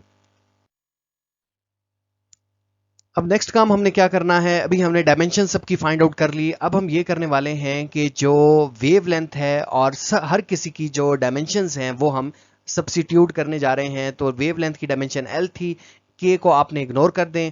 एच की जो डायमेंशन थी वो M L square T minus one, और इसकी पावर ए है, तो ए हमने लिख दिया। एम के लिए कैपिटल एम, मैस के लिए कैपिटल एम, और वेलोसिटी के लिए एल टी माइनस वन, और इसकी पावर सी है। अब ये जो बायर एक्सपोनेंट है ए है, वो इन सब के साथ अलग अलग हमने लिख दिया। एम की पावर ए, एल की पावर टू ए हो जाएगी, और टी की पावर माइनस ए हो जाएगी। इस तरह एम की पावर बी, और एल की पावर ये सी है तो एल की पावर सी हो जाएगी, टी की पावर माइनस सी हो जाएगी। अब देखें कि यहाँ एक ये एम है और एक ये एम है, दोनों बेसिस हैं, सेम बेसिस हैं, तो पावर इनकी ऐड हो जाएगी। तो इसकी पावर ए है और इसकी पावर बी है, तो ए प्लस बी हो जाएगा। एल की पावर 2a है और यहाँ एल की पावर कितनी है, c है। तो बेसिस सेम है, अगेन पावर्स ऐड हो जाएंगी, 2a और c प्लस c हो जाएगा। यहाँ देखिए t की पावर माइनस a है और t की पावर माइनस c है, बेसिस सेम है तो पावर्स ऐड हो जाएंगी, माइनस a माइनस c हो जाएगा। लेफ्ट हैंड साइड पर आप देख सकते हैं कि लेफ्ट हैंड साइड पर l है। अच्छा, यहाँ एक और इंटरेस्टिंग चीज देखें कि यहाँ दूसरी डायमेंशंस नहीं थी, तो इसके साथ मैंने ये खुद से ऐड कर दिया कि m की पावर 0 लिख दें, तब भी कोई मसला नहीं है क्योंकि अभी हमने कंपेयर करना है इसको। m की पावर 0 लिख दें, t की पावर 0 लिख दें, तो कोई मसला नहीं है क्योंकि m की पावर 0 क्या होगा, 1 होगा, t की पावर 0 भी क्या होगा, 1 हो जाएगा। किसी भी नंबर के ऊपर जब पावर 0 आ जाए तो वो किसके इक्विवेलेंट हो जाता है, 1 के। तो इसको हमने खुद लिख लिया कंपेयर करने के लिए। अब आप कंपेयर करें लेफ्ट हैंड साइड को राइट हैंड साइड से, तो पहले m को कंपेयर करें। इस साइड पर m की जो पावर है वो क्या है, 0 है, तो इधर m की पावर क्या है, a प्लस बी। तो इनको कंपेयर करें, पावर्स को जस्ट आपने कंपेयर करना है, तो इस एक तरफ आ जाएगा 0 और दूसरी तरफ क्या आ जाएगा, a प्लस बी आ जाएगा। फिर l की पावर्स को कंपेयर करें, तो l की पावर यहां 1 है और यहां कितनी है, मतलब कुछ नहीं है तो 1 होगा, और यहां कितनी है, 2a प्लस c है, तो एक तरफ 1 लिख दिया और दूसरी तरफ क्या लिख दिया, 2a प्लस c। अब आपने t को कंपेयर करना है, तो t की पावर क्या है, माइनस a माइनस c, ये हमने लिख दिया, और इस तरफ t की पावर क्या है, 0 है, तो वहां हमने 0 लिख दिया। तो क्या हो जाएगा, माइनस ए माइनस सी, और इस दोनों को आप दूसरी तरफ ले जाएं तो प्लस ए प्लस सी हो जाएगा इक्वल टू 0। तो ये तीन इक्वेशंस आपके पास बन गई, इनको हमने नाम दे दिया 3, 4 और 5 का। अब हम नेक्स्ट मूव करते हैं। नेक्स्ट हम मूव करते हैं अगले स्टेप की तरफ से, स्टेप 4 है, और इसमें अभी हम क्या करने जा रहे हैं, इक्वेशन नंबर 5 को हमने पिक किया है। और इक्वेशन नंबर 5 क्या है, पिछली स्लाइड में आप देख कर आए हैं कि वो था a plus C equals to 0। तो यहां से हम c की वैल्यू निकाल लेते हैं इन टर्म ऑफ a, यानी a उधर जाएगा तो माइनस a हो जाएगा। अब हम c की वैल्यू जो है वो इसको इक्वेशन 4 में पुट कर रहे हैं, और इक्वेशन 4 क्या है, 2a plus C equals to 1। तो इसके अंदर जब आप c की वैल्यू पुट करेंगे, c की जगह माइनस a पुट करेंगे, इसको फर्दर सॉल्व करेंगे तो a की वैल्यू आपके पास आ जाएगी 1। अब a की वैल्यू 1 यहां पुट करें अगेन ये ऊपर वाली इक्वेशन में, तो c की वैल्यू भी क्या आ जाएगी, -1 आ जाएगी। नेक्स्ट आप इक्वेशन जो 3 थी हमारे पास, a plus B equals to 0, तो यहां a की वैल्यू पुट करने से आपके पास b की वैल्यू भी आ जाएगी। अब ये जो a b c की वैल्यू आ गई हैं, इनको हम स्टेप नंबर 5 में क्या करेंगे, सब्स्टिट्यूट करेंगे इस हमारी इक्वेशन 1 में। तो इक्वेशन 1 में आप देखें कि h की पावर 1 m की पावर -1, v की पावर जो है वो -1 आ गई। इसको फर्दर आप इस तरह से लिख सकते हैं कि क्योंकि जिनकी पावर नेगेटिव है उनको डिवाइड कर दें, नीचे आ जाएगा वो, और m भी नीचे आ जाएगा और वेलोसिटी भी नीचे आ जाएगी। तो यहाँ से हमारे पास लैम्डा का फार्मूला ड्राइव हो गया है। और यहाँ से अगर आप k की वैल्यू यानी k जो कांस्टेंट है इसकी वैल्यू अगर हम 1 पुट करें तो लैम्डा इक्वल होता है h/mv। तो ये बेसिकली क्या है, डी ब्रॉगली वेवलेंथ इक्वेशन है, और ये आपने इक्वेशन एक ड्राइव कर ली बाय यूजिंग डायमेंशन। डायमेंशन की मदद से आपने एक इंटरेस्टिंग इंफॉर्मेशन जो है वो निकाल ली। तो ये इसका दूसरा इंपॉर्टेंट जो है वो फायदा है, एडवांटेज है, या आप इसकी एप्लीकेशन भी कह सकते हैं। डियर स्टूडेंट्स, अब हम इंपॉर्टेंट आर्टिकल्स की तरफ मूव कर रहे हैं, which is 1.3.2 limitations of dimensional analysis. अब इसकी डायमेंशनल एनालिसिस की कुछ लिमिटेशंस भी हैं। पहली लिमिटेशन क्या है, बड़ी इंपॉर्टेंट ये लिमिटेशंस हैं। पहली लिमिटेशन ये है कि dimensional analysis does not distinguish between physical quantity having the same dimension. अब ऐसी फिजिकल क्वांटिटीज जिसकी डायमेंशन सेम है उनमें डिस्टिंग्विश नहीं करेगा डायमेंशनल एनालिसिस। कैसे, अब देखें यहां वर्क की जो डायमेंशन ड्राइव होकर आई है वो क्या आई है, ml²t-2, और जो टॉर्क की डायमेंशन ड्राइव होकर आई है वो क्या आई है, ml²t-2। इन दोनों की जो डायमेंशंस हैं वो सेम है, लेकिन ये दोनों डिफरेंट क्वांटिटीज हैं, दोनों डिफरेंट फिजिकल क्वांटिटीज है। वर्क और क्वांटिटी है, आपको पता है, टॉर्क एक डिफरेंट क्वांटिटी है। तो इन दोनों में हम डायमेंशन की वजह से फर्क नहीं कर पाते। तो ये एक इसकी लिमिटेशन है डायमेंशनल एनालिसिस की। इसके अलावा भी आप देखें काफी फर्क है, वर्क स्केलर क्वांटिटी है, टॉर्क वेक्टर क्वांटिटी है। अब ये स्केलर वेक्टर कैसे है ये तो अगले यूनिट में आ रहा है, हम उसमें डिटेल में अंडरस्टैंड करेंगे। तो इसने इन दोनों क्वांटिटीज में फर्क नहीं किया। इनकी डायमेंशंस जो हैं दोनों की, आल्दो के दोनों की डायमेंशन इक्वल्स हैं, लेकिन ये दोनों क्वांटिटीज इक्वल नहीं है, एक जैसी नहीं है, डिफरेंट है। इन दोनों में फर्क नहीं किया डायमेंशनल एनालिसिस ने। नेक्स्ट मूव करते हैं। नेक्स्ट हमारे पास सेकंड जो लिमिटेशन है वो है, dimensional analysis can not be used to derive the formula containing trigonometric, exponential और लॉगरिथमिक फंक्शन। यानी डायमेंशनल एनालिसिस जो है उन फार्मूलाज के अंदर यूज नहीं हो सकता जिसमें ट्रिग्नोमेट्रिक, एक्सपोनेंशियल या लॉगरिथमिक फंक्शंस आ रहे हों। उनके अंदर उनका जो फार्मूला है उसकी डेरिवेशन में डायमेंशनल एनालिसिस यूज नहीं हो सकता। फॉर एग्जांपल आप यहां देखें, यहां हमारे पास एक इक्वेशन है और इस इक्वेशन में ट्रिग्नोमेट्रिक फंक्शन आ रहा है, साइन थीटा आ रहा है, साइन आ रहा है। तो इसमें इसकी डेरिवेशन नहीं की जा सकती। जैसे अभी आप लोगों ने देखा था कि एक फार्मूले को हमने ड्राइव किया था डायमेंशनल एनालिसिस की मदद से, तो इस इक्वेशन को हम ड्राइव नहीं कर सकते क्योंकि इसमें ट्रिग्नोमेट्रिक फंक्शन आ रहा है। इसी तरीके से अगर लॉगरिथमिक फंक्शन आ रहा है या एक्सपोनेंशियल, आप यहां देखें ये हमारे पास एक और इक्वेशन है, और ये इक्वेशन तो आप देख कर आए हैं क्लास 10th में, आई गेस लास्ट यूनिट था जो आपका न्यूक्लियर फिजिक्स था, वहां आप ये फार्मूला देख कर आए हैं। तो उसमें ये वैसे रेडियोएक्टिव डिके है और इसमें आप देखें एक्सपोनेंशियल फंक्शन आ रहा है। तो इसमें भी हम जो है वो इस फार्मूला की डेरिवेशन नहीं कर सकते। डायमेंशनल एनालिसिस जो है वो इसमें इस एक्सपोनेंट का हमें नहीं बता सकता कि ये यहाँ क्या आ रहा है, या इसको ड्राइव नहीं कर सकता। जैसे अभी हमने देखा था वो डी ब्रॉगली वेवलेंथ का अभी हमने फार्मूला ड्राइव किया था, तो इस तरह इसका फार्मूला ड्राइव नहीं कर सकते बाय यूजिंग डायमेंशनल एनालिसिस। ये इसकी लिमिटेशंस है। अच्छा, नेक्स्ट मूव करते हैं। तीसरी जो इसकी लिमिटेशंस है वो ये लिमिटेशन है कि dimensional analysis can not determine dimension less constant. यानी जो डायमेंशन लेस कांस्टेंट हैं उनकी वैल्यू फाइंड आउट नहीं की जा सकती बाय यूजिंग डायमेंशनल एनालिसिस। अब देखें यहां हमारे पास है कि t is directly proportional to √L/g। ये टाइम पीरियड का फार्मूला है सिंपल पेंडुलम का। अब इसमें एक कांस्टेंट आता है k, और k की वैल्यू जो है वो हमें तो पता है 2π होती है, लेकिन डायमेंशनल एनालिसिस से हम ये 2π फाइंड आउट नहीं कर सकते। ठीक है, यानी ये k की वैल्यू हमें नहीं पता चलेगी कि इस k की वैल्यू क्या है। अगर हम ये फार्मूला ड्राइव कर भी लें तो हमें ये इस कांस्टेंट की वैल्यू जो है वो डिटरमिन नहीं कर सकते डायमेंशनल एनालिसिस की मदद से। अच्छा जी, नेक्स्ट मूव करते हैं। नेक्स्ट हमारे पास है जी last but not least point, which is dimensional analysis does not always prove our relation physically correct. यानी ये ऑलवेज प्रूव नहीं कर सकता कि कोई जो रिलेशन है वो फिजिकली करेक्ट है कि नहीं। अब देखें, जैसे फॉर एग्जांपल ये एक रिलेशन है हमारे पास, ये एक इक्वेशन है जो कि फर्स्ट इक्वेशन ऑफ मोशन ही है, V F is equal to V I plus A T. यहाँ वी लिखा है, यहाँ यू लिखा है, फाइनल वेलोसिटी के लिए वी और इनिशियल वेलोसिटी के लिए यू से रिप्रेजेंट किया। लेकिन अभी हम इस तरह की डेरिवेशन एक स्टार्ट में कर आए हैं। तो इस तरह से जब हम लेफ्ट हैंड साइड और राइट हैंड साइड को करते हैं तो यहाँ हमारे पास क्या आता है, एल टी माइनस वन, और यहाँ भी यही आता है L T minus one, L T minus one, इन दोनों को ऐड करें तो two L T minus one आ जाएगा।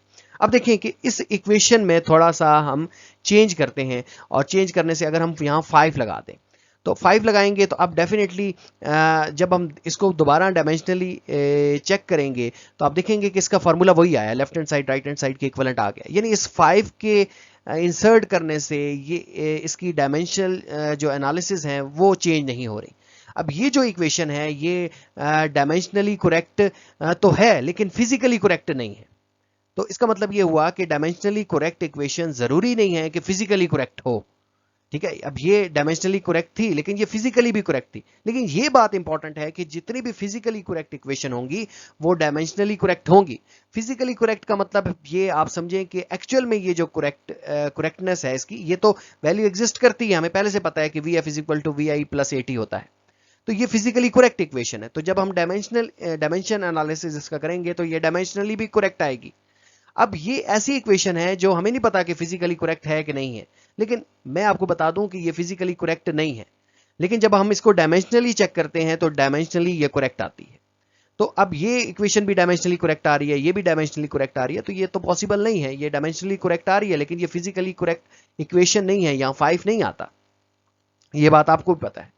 तो ये बात इसमें इंपॉर्टेंट चीज जो आप अपने पास नोट डाउन कर लें कि फिजिकली जो करेक्ट इक्वेशन होती हैं वो डायमेंशनली करेक्ट होंगी लाइक दिस, लेकिन जो डायमेंशनली करेक्ट इक्वेशंस होती हैं वो जरूरी नहीं है कि वो फिजिकली करेक्ट हों। ठीक है, इस बात का हमें आइडिया नहीं पता चलता, यही इसकी लिमिटेशंस है। ये लिखा है कि dimensional analysis does not always prove a relation physically correct, कि ये फिजिकली करेक्ट है कि नहीं है ये हमें नहीं बताता, डायमेंशनल एनालिसिस नहीं बताता हमें। ठीक है, तो ये इंपॉर्टेंट है, आप इसको दोबारा सुने। ये थोड़ी मेरे ख्याल में वर्डिंग थोड़ी मुश्किल हो गई है, लेकिन अगर आप 1-2 दफा सुनेंगे तो आपको समझ आ जाएगी। नहीं समझ आती तो कमेंट सेक्शन में लाजमी बताइए। अब हम नेक्स्ट मूव करते हैं। डियर स्टूडेंट्स, अब हम अंडरस्टैंड करते हैं 1.4 आर्टिकल को, which is precision and accuracy. और प्रिसीजन और एक्यूरेसी ये जो दोनों टर्म्स हैं ये हमारे माइंड्स में तब आती हैं जब हम किसी चीज की मेजरमेंट ले रहे हों। यानी मेजरमेंट से रिलेटेड ये दोनों टर्म्स हैं, प्रिसीजन और एक्यूरेसी। इसको समझते हैं with the help of this figure. यहां देखें, यहां हमारे पास एक सर हैं और बाकी ये 3 स्टूडेंट्स हैं।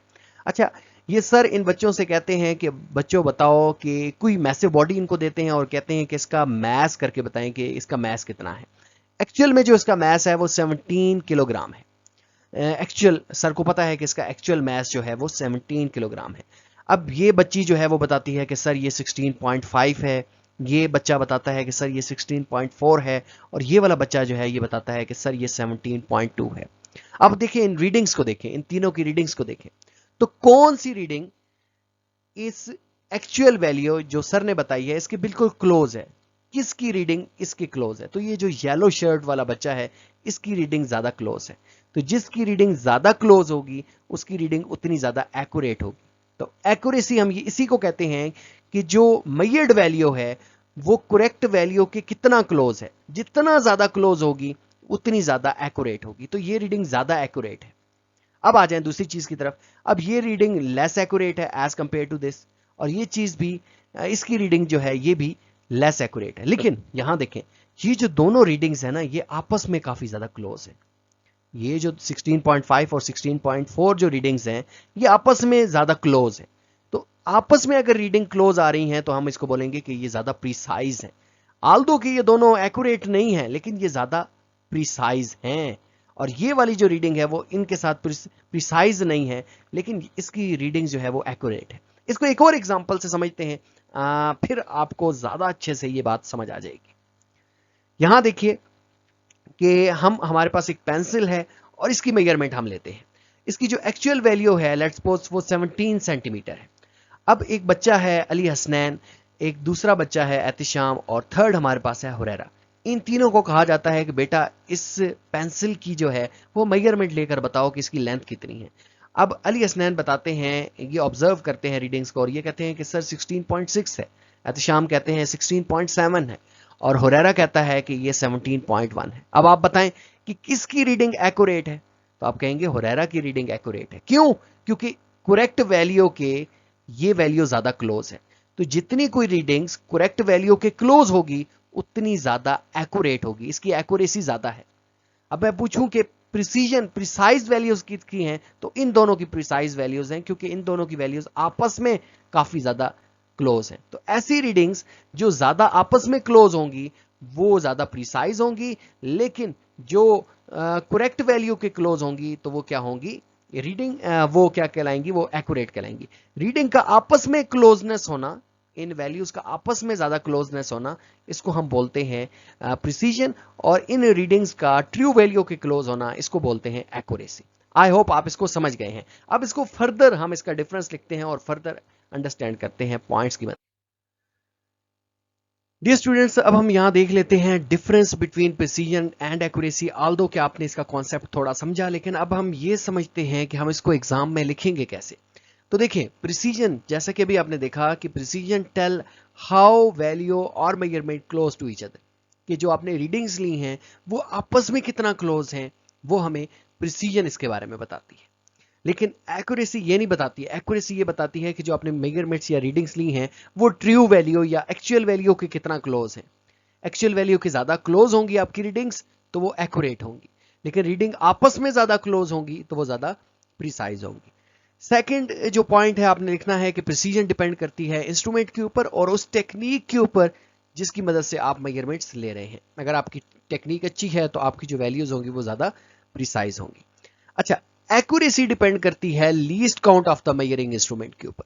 जितना मेजरिंग इंस्ट्रूमेंट का स्मॉलर लीस्ट काउंट होगा उतनी ज्यादा एक्यूरेट मेजरमेंट होगी। इसको समझते हैं with the help of this figure.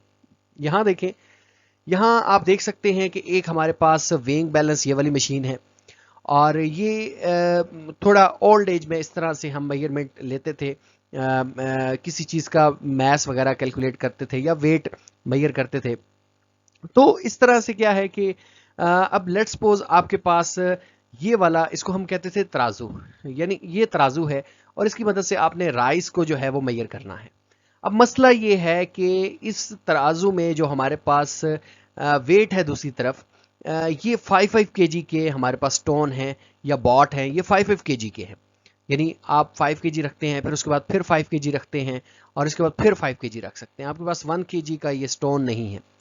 तो अब ऐसा है कि जब हम यहाँ 5 और 5 यानी 10 kg यहाँ रखते हैं तो ये राइस नीचे हो जाते हैं, और इसी तरीके से अगर यहाँ 5 kg और हम रख लेते हैं तो इसका मतलब ये है कि ये वाली जो साइड है वो ज़्यादा हैवी हो जाती है, ये नीचे हो जाती है, राइस ऊपर हो जाते हैं। तो अब ये जो आदमी है जो इसको मेजर कर रहा है वो कहता है कि यार मेरे ख्याल में ये जो राइस है ना वो 10 kg है। अब इसमें मसला ये है कि इसका जो लीस्ट काउंट है, कम से कम ये कितना मेजर कर सकता है, 5 kg मेजर कर सकता है।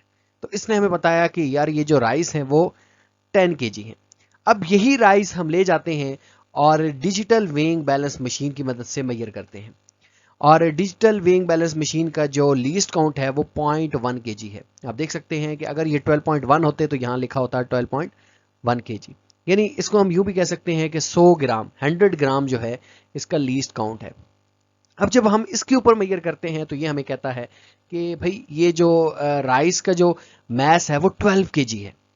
तो इसका क्या मतलब हुआ? इसका मतलब है कि ये जो रीडिंग है ये ज्यादा एक्यूरेट है। क्यों ज्यादा एक्यूरेट है? क्योंकि इधर लीस्ट काउंट कम है और इधर ये एक्यूरेट नहीं है। ये वाली रीडिंग 10 kg क्यों एक्यूरेट नहीं है?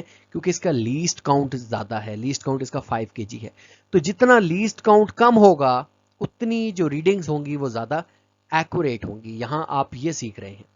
तो ये जो पॉइंट है कि लीस्ट काउंट जितना हमारे पास कम होगा उतनी ज्यादा एक्यूरेसी होगी मेजरमेंट में, उतनी ज्यादा वैल्यूज एक्यूरेट होंगी। नेक्स्ट हमारे पास पॉइंट है कि accuracy is affected by systematic error. Systematic error है तो वो एक्यूरेसी को इफेक्ट कर सकता है, यानी आपकी जो रीडिंग्स हैं उसमें एक्यूरेसी नहीं रहेगी अगर आपके सिस्टम के अंदर कहीं सिस्टमैटिक एरर है। ऑल्दो कि ये सिस्टमैटिक एरर है क्या, अभी अगली स्लाइड में आ रहा है, हमने इसको डिटेल में समझना है। सिस्टमैटिक एरर आसान लफ्जों में हम कहते हैं तरतीबवार गलती, यानी ऐसी मिस्टेक जो तरतीब से आ रही हो, यूनिडायरेक्शनल हो, एक ही सिमत में हो, इसको सिस्टमैटिक एरर कहते हैं।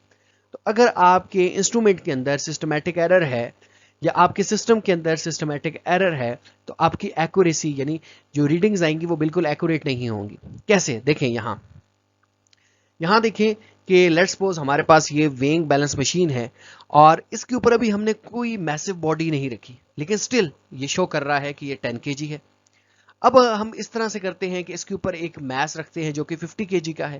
तो जब 50 kg का मैस यहां रखेंगे तो ये हमें कितना बताएगा, 60 kg बताएगा। फिर इस तरह से 60 kg का आप रखेंगे तो ये कितना बताएगा, 70 kg बताएगा। 70 का बताएंगे तो कितना रखेगा, 80 बताएगा। यानी ये जो एरर है ये कंसिस्टेंट है और ये एक ही डायरेक्शन में आ रहा है, हमेशा आ रहा है, तो इसको वजह से इसको हम बोलते हैं सिस्टमैटिक एरर। तो ये सिस्टमैटिक एरर से क्या हो रहा है, आपकी जो एक्यूरेसी है, यानी ये एक्यूरेट रिजल्ट तो नहीं है, इसका तो वेट 50 kg है, सॉरी मैस, इसका तो मैस 50 kg है, तो ये हमें कितना बता रहा है, 60 kg बता रहा है, तो ये एक्यूरेट नहीं है। तो अब एक्यूरेसी किससे इफेक्ट हुई, सिस्टमैटिक एरर से इफेक्ट हुई, यानी सिस्टमैटिक एरर से मुतासिर हो गई। यानी इस इंस्ट्रूमेंट के अंदर सिस्टमैटिक एरर था जिसकी वजह से हमारे पास जो रीडिंग थी वो बिल्कुल एक्यूरेट नहीं आई। इसी तरीके से जो रैंडम एरर होता है उसकी वजह से आपकी प्रिसीजन इफेक्ट होती है। रैंडम एरर ऐसा होता है कि 2 डायरेक्शनल एरर होता है, दोनों डायरेक्शंस में आता है, अभी हम आगे इसको डिटेल में समझ रहे हैं, तो उससे समझ नहीं आती, यानी इसके रीजन अननोन होते हैं। यहां तो हमें पता था कि आपका इंस्ट्रूमेंट जो है वो खराब था जिससे आप मेजर कर रहे थे, लेकिन जो रैंडम एरर है इसमें हमें श्योरिटी नहीं होती कि ये किस वजह से आ रहा है। तो इस वजह से जो आपकी वैल्यू आपस में जो क्लोजनेस है वो ठीक नहीं हो सकती, जिसको हम प्रिसीजन कह रहे हैं। तो प्रिसीजन उससे इफेक्ट हो सकती है, यानी 3 बच्चे हैं तो तीनों बच्चों की जो रीडिंग्स हैं वो डिफरेंट आ सकती हैं। किस वजह से डिफरेंट आएंगी, अननोन रीजन की वजह से। और अननोन रीजन किस में होता है, रैंडम एरर में अननोन रीजन होता है, जिसकी वजह से उनकी जो वैल्यूज हैं वो आपस में क्लोज नहीं होंगी, तो प्रिसीजन जो है वो इफेक्ट हो सकती है। अच्छा, नेक्स्ट अगर हम मूव करते हैं, ये स्टूडेंट्स अब हम स्टडी करते हैं 1.5 article which is about uncertainties. और इस अनसर्टेनिटी का जो कॉन्सेप्ट है इसको लेने से पहले हम एक चीज अंडरस्टैंड करते हैं कि जो एरर है ये क्या है। अच्छा, एरर की तरफ जाते हैं और इस फिगर की मदद से समझते हैं। लेट्स सपोज यहाँ हमारे पास एक पेंसिल है जिसकी हम मेजरमेंट ले रहे हैं लेंथ की, इसकी लेंथ कितनी है। अब जो इसकी जो लेंथ है यानी जो एक्चुअल लेंथ है वो लेट्स सपोज हम मान लेते हैं 12 है, 12 सेंटीमीटर इसकी जो एक्चुअल लेंथ है। और एक सर है जो बच्चों को कहते हैं कि बेटा इसकी लेंथ मेजर करके बताओ, तो बच्चे मेजर करके देते हैं कि सर इसकी जो लेंथ है वो 11.8 सेंटीमीटर है। असल में तो इसकी रीडिंग 12 सेंटीमीटर है, बच्चों ने कितनी मेजर की, 11.8 सेंटीमीटर। तो इसका मतलब है यहाँ डिफरेंस आ गया।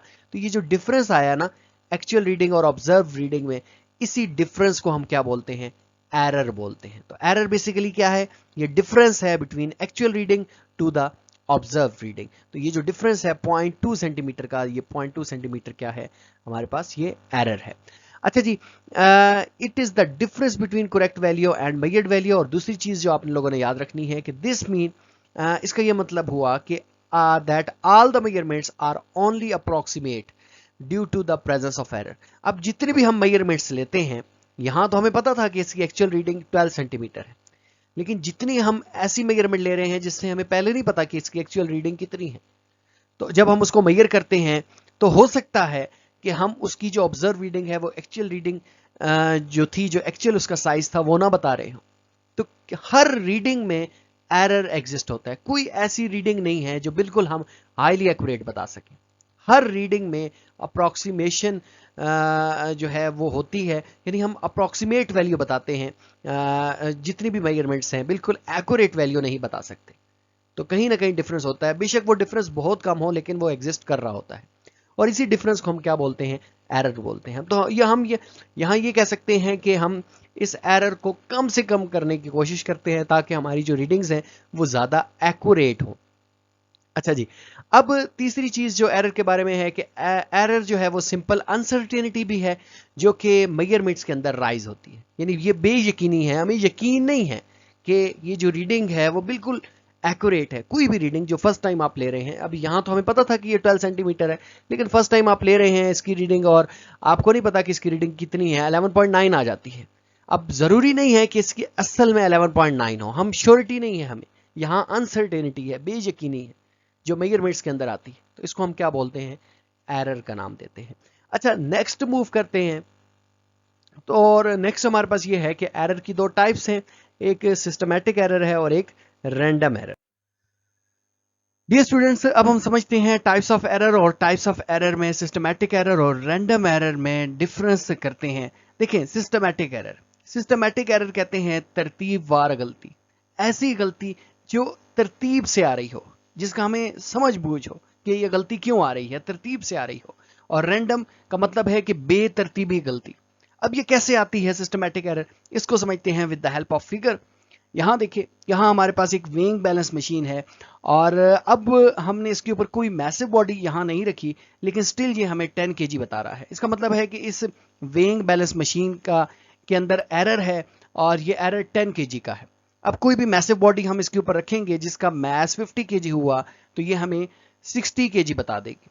इस तरह अगर 60 kg का मैस हमने यहाँ रखा तो ये हमें 70 kg बता देगी। तो इसका मतलब ये हुआ कि हमेशा एक साइड की तरफ जो है वो एरर आ रहा है, पॉजिटिव साइड की तरफ एरर आ रहा है। ऐसा मुमकिन नहीं है कि जिसका 50 kg हो तो ये 40 बता दे, या कभी ये 40 बताए और कभी 60 बताए। नहीं, ये हमेशा एक ही तरतीब से गलती करेगी, एक ही तरतीब से एरर होगा, या तो पॉजिटिव साइड पर होगा या फिर नेगेटिव साइड पर भी हो सकता है। यानी अगर शुरू में अगर हमने कोई मैसिव बॉडी नहीं रखी और इसका जो मैस हमें ये बता रही है, ये स्केल ये -10 अगर होता, तो फिर देन जितना मर्जी हम मेजरमेंट ले लेते, ये हमेशा 10 kg लेस ही बताता, 50 का 40 बताता, 40 का 30 बताता, 30 का 20 kg मैस बताता। तो इसका मतलब ये हुआ कि ऐसा एरर जो तरतीब से आ रहा हो, जो एक डायरेक्शन में आ रहा हो। अब इसके पीछे अगर हम रीजन की तरफ जाएं कि इसके रीजन क्यों है, इसका रीजन किस वजह से ऐसा है, तो ये आपका इंस्ट्रूमेंट खराब है, यानी अनकैलिब्रेटेड इंस्ट्रूमेंट के ऊपर आप मैस कर रहे हैं, इसकी वजह से ये एरर आ रहा है। तो एक बात अभी हमने जो सीखी कि ये यूनिडायरेक्शनल एरर होता है और इंस्ट्रूमेंट की वजह से होता है। तो अब हम इसको अपने पास लिख लेते हैं। यहां देखिए, पहला पॉइंट है कि systematic error tend to occur consistently in one direction. ये एक ही डायरेक्शन में होता है, या फिर पॉजिटिव या नेगेटिव, दोनों इकट्ठी डायरेक्शन में नहीं आ सकता। अच्छा, इसके मुकाबले में अगर हम रैंडम एरर की बात करें तो यहां देखें, जैसे एक पेंडुलम है और इस पेंडुलम की अगर हमने ऑसिलेशन काउंट करनी है इन 10 मिनट, यानी फॉर एग्जांपल ये 3 डिफरेंट स्टूडेंट्स हैं और ये इसकी ऑसिलेशन काउंट कर रहे हैं कि ये जो पेंडुलम है यहाँ से मोशन स्टार्ट करता है, ये एक्सट्रीम पोजीशन पर जाता है और वापस फिर आ जाता है, तो इसकी एक ऑसिलेशन इसको बोलते हैं। तो ये 1 मिनट के अंदर कितनी ऑसिलेशन करता है, तो जब ये स्टूडेंट काउंट करती हैं तो ये कहती हैं कि ये जो है वो 20 ऑसिलेशन कर रहा है। ये बच्चा काउंट करता है तो ये कहता है कि ये 19 ऑसिलेशन कर रहा है। इस तरह ये बच्चा काउंट करता है तो ये कहता है कि 21 ऑसिलेशन कर रहा है। तो अब एक्चुअल में इसकी जो ऑसिलेशन है वो 20 ऑसिलेशन इसको करनी चाहिए, लेकिन कभी ये 21 पे चला जाता है, कभी ये 19 पे आ जाता है, यानी कभी ये पॉजिटिव एरर आ जाता है इसमें, कभी ये नेगेटिव एरर आ जाता है। तो ये जो एरर हुआ इसको क्या बोलेंगे, रैंडम एरर। अब इसकी रीजन हमें नहीं पता कि ऐसा क्यों हो रहा है, कोई इंस्ट्रूमेंट खराब नहीं है, ये इन्वायरमेंटल इश्यूज की वजह से हो सकता है, यानी एयर कभी ज्यादा हो कभी कम हो, टेम्परेचर कभी ज्यादा हो कम हो, तो इसको ऑसिलेशन में प्रॉब्लम हो सकती है। तो ये इन्वायरमेंटल इश्यू के ऊपर बेस कर रहा होता है रैंडम एरर, लेकिन ये दोनों डायरेक्शन में आता है। अब अगर हम यहां इसको लिखें तो हम ये लिखेंगे कि random error tend to occur consistently in both direction, positive और नेगेटिव, यानी ये दोनों डायरेक्शन में आता है, पॉजिटिव और नेगेटिव दोनों में। अच्छा, इसके रीजन क्या थे, काजेस क्या थे, causes of error are known, इसके काजेस हमें पता होते हैं। It can be caused by personal और इंस्ट्रूमेंटल एरर, यानी या तो पर्सनल बाइसिंग की वजह से हो सकता है कि एक पर्सन है जिसको प्रॉपर से रीडिंग करना नहीं आती, तो हमेशा गलत रीडिंग ही बताएगा, और इसी तरीके से इंस्ट्रूमेंट अगर अनकैलिब्रेटेड है तब ये एरर राइज हो सकता है। और रैंडम एरर की जो रीजन है वो अननोन है। यहाँ लिखा है कि causes of error are unknown, it can be caused by fluctuation in experimental condition, जो एक्सपेरिमेंटल कंडीशन है उनमें जब फ्लक्चुएशन होती है तो तब ये रीजन काज हो सकता है। अच्छा, ये पेंडुलम वाला मैं आपको अपना एक्सपीरियंस बताता चलूं। जब हम यूनिवर्सिटी में थे तो वहां जब हम ये पेंडुलम की ऑसिलेशन काउंट कर रहे थे एक प्रैक्टिकल के अंदर, तो मैंने देखा कि जब एक दफा हमारी ऑसिलेशन लेट्स सपोज, अब मुझे याद नहीं है कि कितनी आ रही थी, लेट्स सपोज 10 आ रही थी, और फिर जब हमने फैन ऑफ किया, फैन चल रहा था, तो जब हमने फैन ऑफ किया और दोबारा ऑसिलेशन काउंट की तो वो 10 से बहुत ज़्यादा डिफरेंस कर रही थी। अब मुझे एग्जैक्ट वैल्यू याद नहीं है, लेकिन वो इतना डिफरेंस कर रही थी, लेट्स सपोज 7 और 10, इस तरह से वो डिफरेंस आ रहा था सिर्फ एयर की वजह से। तो इसकी वजह, इसके काफ़ी सारा जो है वो फैक्टर्स होते हैं, कुछ फैक्टर नॉन होते हैं, कुछ अननोन होते हैं, लेकिन हमें एक्चुअल रीज़न नहीं पता होता कि ऐसा क्यों हो रहा है। अच्छा जी, नेक्स्ट अगर हम मूव करें तो ये है कि सिस्टमैटिक एरर को हम मिनिमाइज कर सकते हैं कैसे, बाय चूजिंग कैलिब्रेटेड इंस्ट्रूमेंट या बेटर इंस्ट्रूमेंट, और पर्सनल बायस को मिनिमाइज करके हम इसको सिस्टमैटिक एरर को कम कर सकते हैं। जबकि रैंडम एरर को कैसे कम कर सकते हैं, तो रैंडम एरर को कम किया जा सकता है बाय टेकिंग रिपीटेड मेजरमेंट्स, और इनकी मेजरमेंट्स के आप एवरेजेस ले लें, देन आप रैंडम एरर को कम कर सकते हैं। तो ये डिफरेंस था जिसको आपने याद रखना है, इन पॉइंट्स को माइंड में रखना है, ताकि अगर इनसे रिलेटेड कोई एमसीक्यू बनता है तो आप उसको इजीली एड्रेस कर सकें। डियर स्टूडेंट्स, अब हम समझते हैं बड़ा ही इंटरेस्टिंग और important article which is uncertainty. और अनसर्टेनिटी का अगर हम उर्दू में मायने देखें तो इसका मतलब है बेयकीनी। अब ये बेयकीनी मेजरमेंट्स के अंदर आ रही है, रीडिंग्स के अंदर आ रही है, और कैसे आ रही है इसको समझते हैं with the help of this figure. यहां देखिए, यहां हमारे सामने एक स्केल है और इस स्केल के ऊपर ये ग्रेजुएटेड है, यानी दैट मीन इसके ऊपर मार्किंग की गई है। यहां से लेकर यहां तक 1 सेंटीमीटर है, फिर 2 सेंटीमीटर है, 3 सेंटीमीटर है। अब आप फर्स्ट ईयर के स्टूडेंट हैं, आपको पता है यहां तक 4 सेंटीमीटर है, और 1 सेंटीमीटर के अंदर 10 मिलीमीटर्स होते हैं। आपको पता है कि 10 लाइंस हैं और हर एक लाइन 1 मिलीमीटर की है, तो 1 सेंटीमीटर के अंदर 10 मिलीमीटर है, फिर आगे ये 20 मिलीमीटर है, ये 30 मिलीमीटर है, एंड सो ऑन। अच्छा जी, ये बात हमें पता है। अच्छा, अब ऐसा है कि हम एक चीज़ की मेजरमेंट लेते हैं। लेट्स सपोज हमारे पास कोई ऑब्जेक्ट है और उसकी हम मेजरमेंट ले रहे हैं, तो उसकी मेजरमेंट लेते हैं यहाँ से ना, ये इतना साइज है। हम जब इसके साथ रखते हैं स्केल के साथ, तो इसका साइज जो है वो इतना आ रहा है। अब ये बिल्कुल एग्जैक्ट लाइन मुझसे ड्रॉ नहीं हुई, लेकिन आप समझिए कि इस तरह की कोई बार है और इसकी हम लेंथ मेजर कर रहे हैं। तो जब हम इसकी लेंथ मेजर करते हैं, तो मैं आपसे पूछूं कि बच्चों बताओ इसकी लेंथ, इसका साइज कितना है, तो आप क्या कहेंगे? सर ये 25 मिलीमीटर है, नजर आ रहा है, इसमें कोई मसला नहीं है कहने में। आप कहेंगे कि सर ये 25 मिलीमीटर है। मैं कहूंगा ठीक है, इट्स ओके, ये 25 मिलीमीटर है, नजर आ रहा है। लेकिन अगर ये यहां आ जाती है, यहां इधर आ जाती है, यानी 25 से थोड़ा सा आगे और 26 से पीछे, तो अगर अब मैं आपसे पूछूं कि बच्चों अब बताओ कि इसका साइज कितना है, लेट्स सपोज ये थोड़ी बड़ी हो गई है बार और यहां तक आ रही है, ठीक है, आई होप आप इस चीज को समझ रहे हैं। अच्छा, अब आप क्या कहेंगे? अब आप कहेंगे कि सर ये जो है ना 25.5 मिलीमीटर, इतना ही कहेंगे ना? मुझे ये लग रहा है कि आप ये कहेंगे 25.5 मिलीमीटर। वैसे आप अपने आप से पूछें कि आप क्या कहने वाले हैं और कमेंट सेक्शन में बताएं।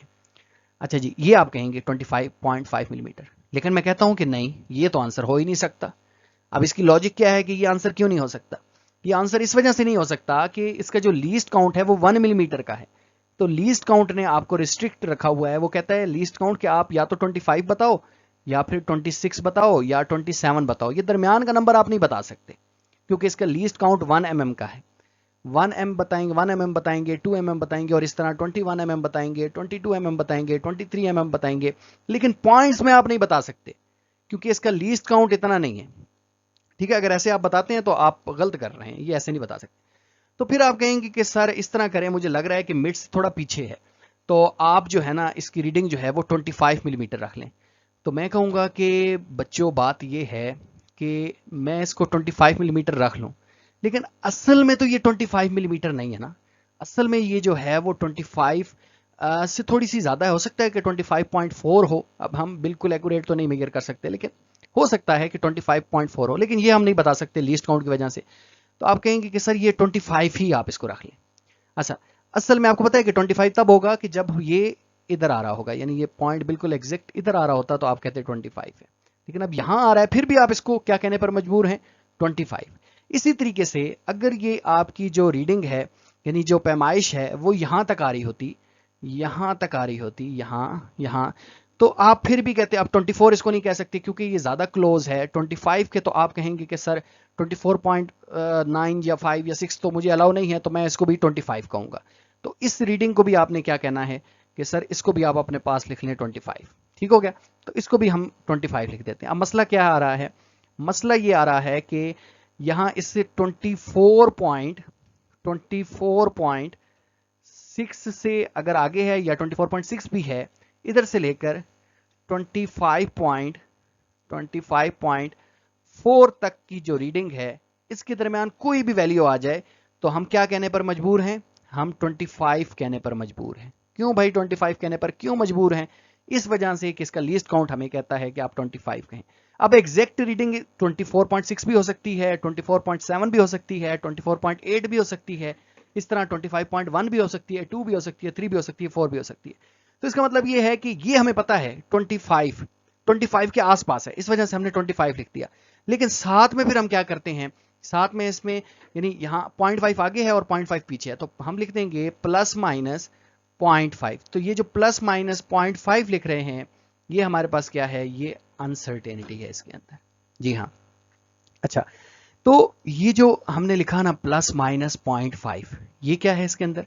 ये अनसर्टेनिटी, हम अनसर्टेन है, बेयकीनी से हैं। यानी ये 25 से 0.5 आगे भी जा सकती है, हो सकता है कि आगे की हो तो उस बंदे ने हमें 25 कह दिया हो जिसने मेजर किया हो, और 25 से पॉइंट पीछे हो तब भी इसने ये कह दिया हो।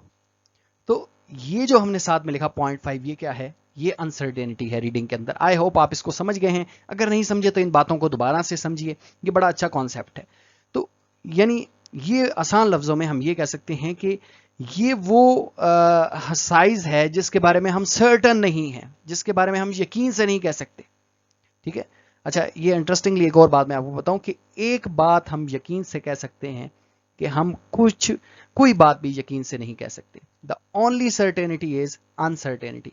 यानी एक ही सर्टेनिटी है और इसको हम क्या बोलते हैं? अनसर्टेन। तो कोई रीडिंग भी हम बिल्कुल श्योर नहीं होते कि ये बिल्कुल 25 ही है या कुछ XYZ है, कोई भी रीडिंग है तो हम उसमें 100% श्योर नहीं होते, तो उसमें कुछ ना कुछ अनसर्टेनिटी होती है और साथ में लिख दी जाती है। अब ये क्वेश्चन ये है कि अनसर्टेनिटी कितनी होगी? तो आमतौर पर ये जो हम लीनियर डायमेंशंस लेते हैं या कन्वेंशनल जो हम डायमेंशंस लेते हैं, इसमें जो अनसर्टेनिटी होती है ये लीस्ट काउंट का हाफ होती है। आप देखें कि यहाँ लीस्ट काउंट 1 मिलीमीटर था, तो अनसर्टेनिटी कितनी आई? प्लस माइनस 0.5 mm की है। यहाँ प्लस माइनस 1 नहीं लिखना। तो इसी तरीके से अनसर्टेनिटी वेरी करेगी, ये डिपेंड करेगा कि लीस्ट काउंट कितना है। तो जितना लीस्ट काउंट होगा उसको आपने क्या कर देना है? हाफ कर देना है। तो इस तरह से आपके पास अनसर्टेनिटी आ जाएगी। अब हम नेक्स्ट मूव करते हैं और देखते हैं कि इसको लिखेंगे कैसे। सबसे पहले मुझे ये रेज करने दें और ताकि आपको अच्छे से समझ आ जाए जो हम नेक्स्ट पॉइंट जो है वो लिखने वाले हैं, ताकि इसमें कोई गड़बड़ ना हो जाए। ठीक हो गया?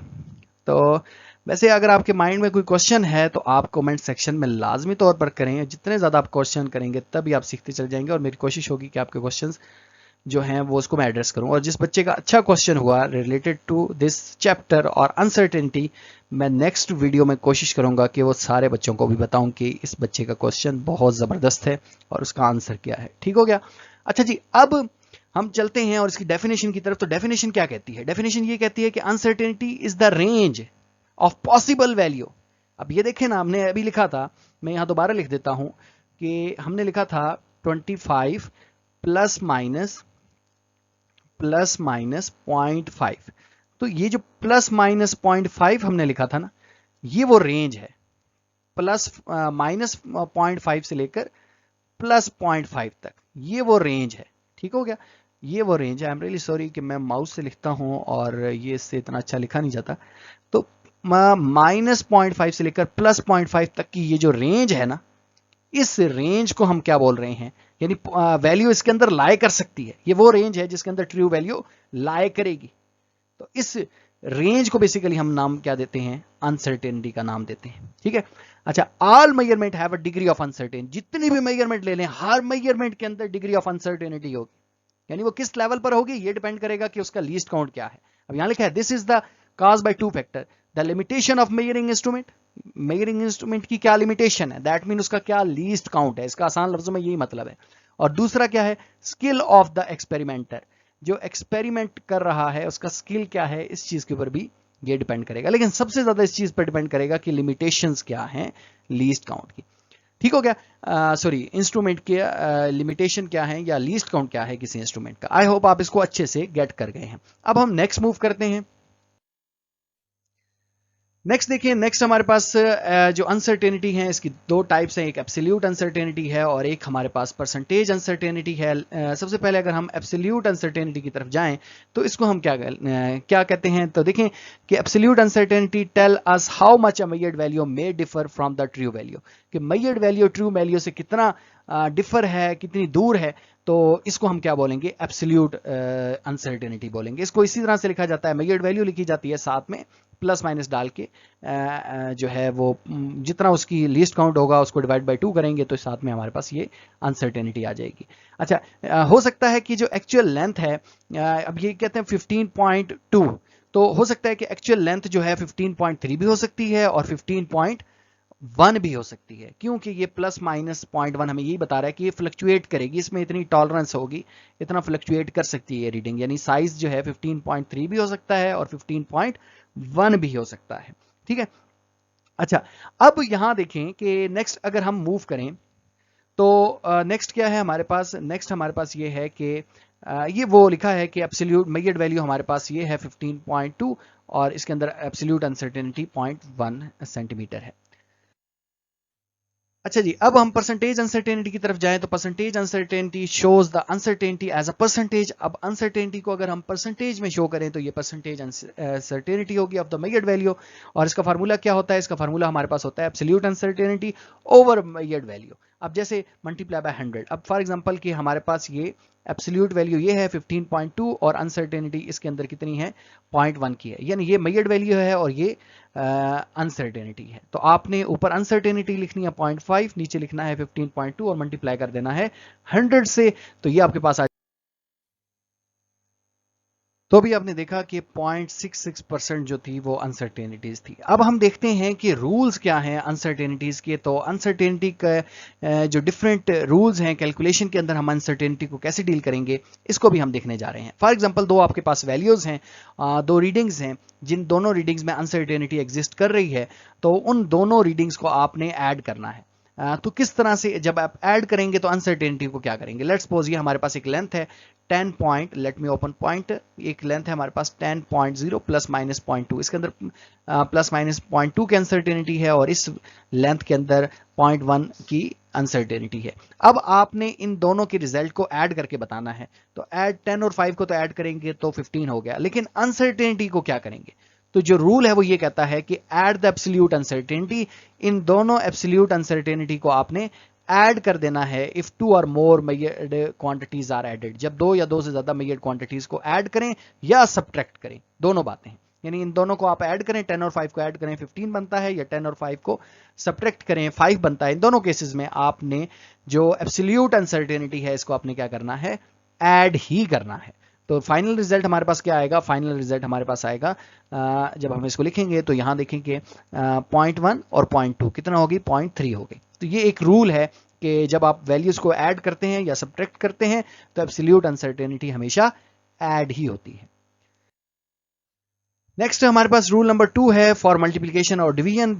जैसे कि आप देखें कि फॉर एग्जांपल हमारे पास दो वैल्यूज हैं। अब जैसे यहाँ एक एग्जांपल है, इस एग्जांपल की मदद से हम समझते हैं। यहाँ हमें वोल्टेज गिवन है और इसी तरीके से करंट की वैल्यू गिवन है। हमें कहा गया है कि रेजिस्टेंस की वैल्यू निकालें। तो आपको जो जनरल फार्मूला पता है वो क्या पता है, V is equal to I are.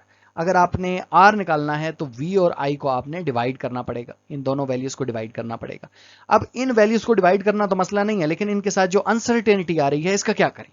तो रूल ये कहता है कि ये जो अनसर्टेनिटी आ रही है ना साथ में, इसको क्या करें, यहाँ लिखा है कि इफ 2 और मोर क्वांटिटीज आर मल्टीप्लाई और divide then their percentage uncertainty are added.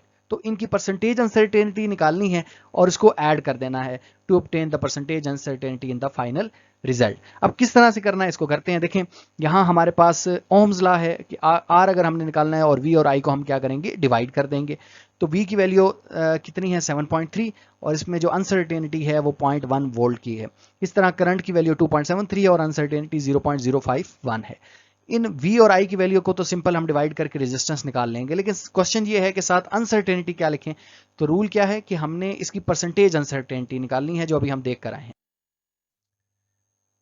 अच्छा, यहाँ देखिए, यहाँ हमारे पास जो वोल्टेज की वैल्यू है और जो करंट की वैल्यू है उसको हमने यहाँ लिख दिया विद अनसर्टेनिटी। अब सबसे पहले हम क्या करते हैं, सबसे पहले हम रेजिस्टेंस को फाइंड आउट करते हैं। रेजिस्टेंस आपको पता है कि वोल्टेज ओवर करंट होता है। तो यहाँ से ये जो मेजर्ड वैल्यू थी इन दोनों को हमने डिवाइड किया तो यहाँ हमारे पास रेजिस्टेंस आ गई। अब अगेन हमने क्या करना है, यहाँ ये जो अनसर्टेनिटी है इसको परसेंटेज में कन्वर्ट करना है, यानी परसेंटेज अनसर्टेनिटी निकालनी है। तो परसेंटेज अनसर्टेनिटी कैसे निकालते हैं, ये अभी हम देख कर आए हैं कि uncertainty, absolute uncertainty over measured value. तो ये एब्सोल्यूट अनसर्टेनिटी 0.1 थी, मेजर्ड वैल्यू 7.3 थी, इन दोनों को डिवाइड मल्टीप्लाई बाय 100, तो ये आपके पास परसेंटेज अनसर्टेनिटी आ गई। इसी तरीके से परसेंटेज अनसर्टेनिटी करंट की निकालनी है तो again absolute uncertainty divided by measured value multiply by 100, तो ये इसकी भी आ गई। अब रूल ये कहता है कि हमने वोल्टेज और करंट की जो परसेंटेज अनसर्टेनिटी आई है इन दोनों को ऐड कर देना है तो एक्चुअल अनसर्टेनिटी आ जाएगी। तो एक्चुअल अनसर्टेनिटी हमारे पास कितनी आएगी, 3.24 आएगी, 3.24%। अच्छा, अब हम अगर मैं लिखना चाहूँ ना, यहाँ लेट मी ओपन पेन, तो यहाँ देखें कि हमारे पास जो रिजल्ट आया वो क्या आया, रेजिस्टेंस की वैल्यू हमारे पास ऊपर आई थी, वो आई थी 2.67 और साथ में अनसर्टेनिटी कितनी आई है, प्लस माइनस 3.24%। ठीक है, लेकिन ये आंसर ठीक नहीं है। अब आंसर क्यों ठीक नहीं है, इसका रीजन ये है कि जो क्वेश्चन था उसमें एब्सोल्यूट अनसर्टेनिटी थी। यहाँ देखिए, ये एब्सोल्यूट अनसर्टेनिटी है, लेकिन जब हम आंसर उसको दे रहे हैं तो परसेंटेज अनसर्टेनिटी में दे रहे हैं। तो इसका मतलब है कि इसको दोबारा रिवर्स करना है हमने एब्सोल्यूट अनसर्टेनिटी में। अब इसको कैसे रिवर्स करेंगे, आप इसको इस तरह से लिखेंगे कि 3 पॉइंट, यहाँ मैं लिख देता हूँ दोबारा से, आप लिखेंगे कि 3.24% ऑफ किसका, ऑफ 2.67 ओहम।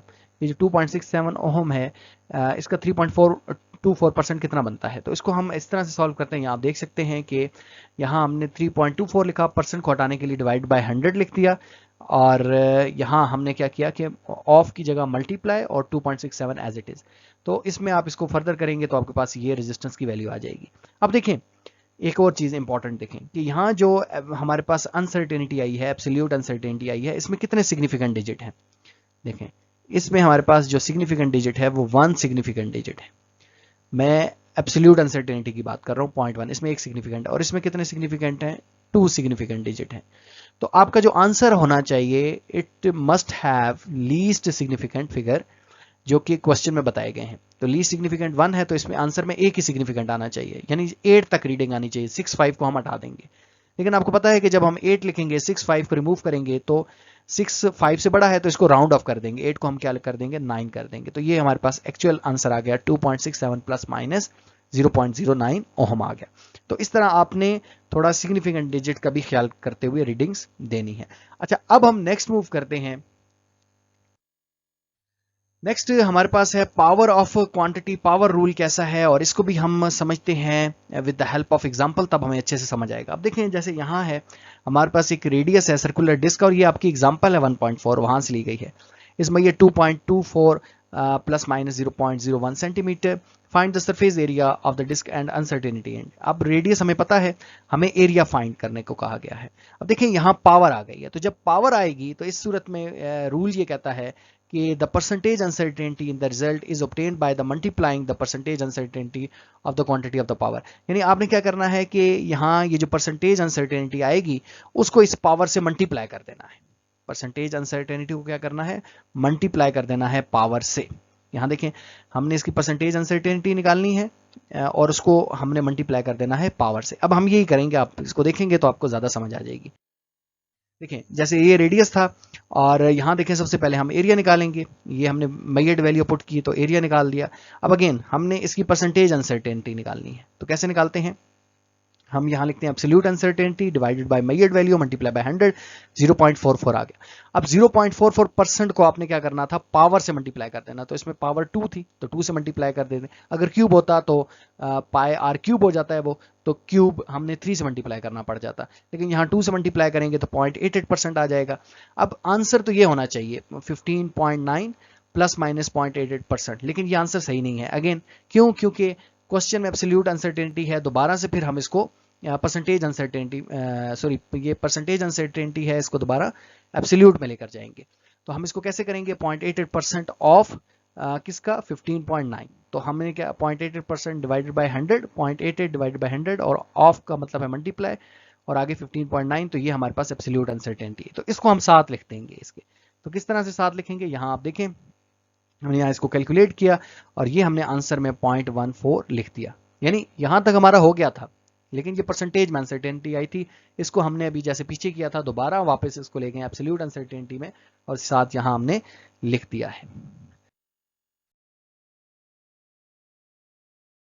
डियर स्टूडेंट्स, अब हम रूल नंबर 4 को सीखते हैं, which is uncertainty in average value of many measurements. यानी काफी मेजरमेंट्स के अंदर जब आप एवरेज ले रहे होते हैं तो वहां आप अनसर्टेनिटी को कैसे डील करेंगे इसको देखेंगे। तो सबसे पहले यानी हमने अनसर्टेनिटी फाइंड आउट कैसे करनी है, तो सबसे पहले हमारे पास इसकी 3 डिफरेंट स्टेप्स हैं। पहले स्टेप में हम क्या करेंगे, कैलकुलेट द एवरेज वैल्यू, उन जो हमारे पास डिफरेंट वैल्यूज दी जाएंगी उनकी एवरेज ले लेनी है। उसके बाद सेकंड स्टेप में हमने डेविएशन फाइंड आउट करनी है कि हर एक मेजरमेंट एवरेज वैल्यू से कितना दूर लाई कर रही है, इसको हमने फाइंड करना है। और तीसरे स्टेप में हमने जो हमारे पास डेविएशन आई है उसका मीन ले लेना है। इसको हम एग्जाम्पल की मदद से करते हैं, तब आपको ज्यादा अच्छे से समझ आएगी।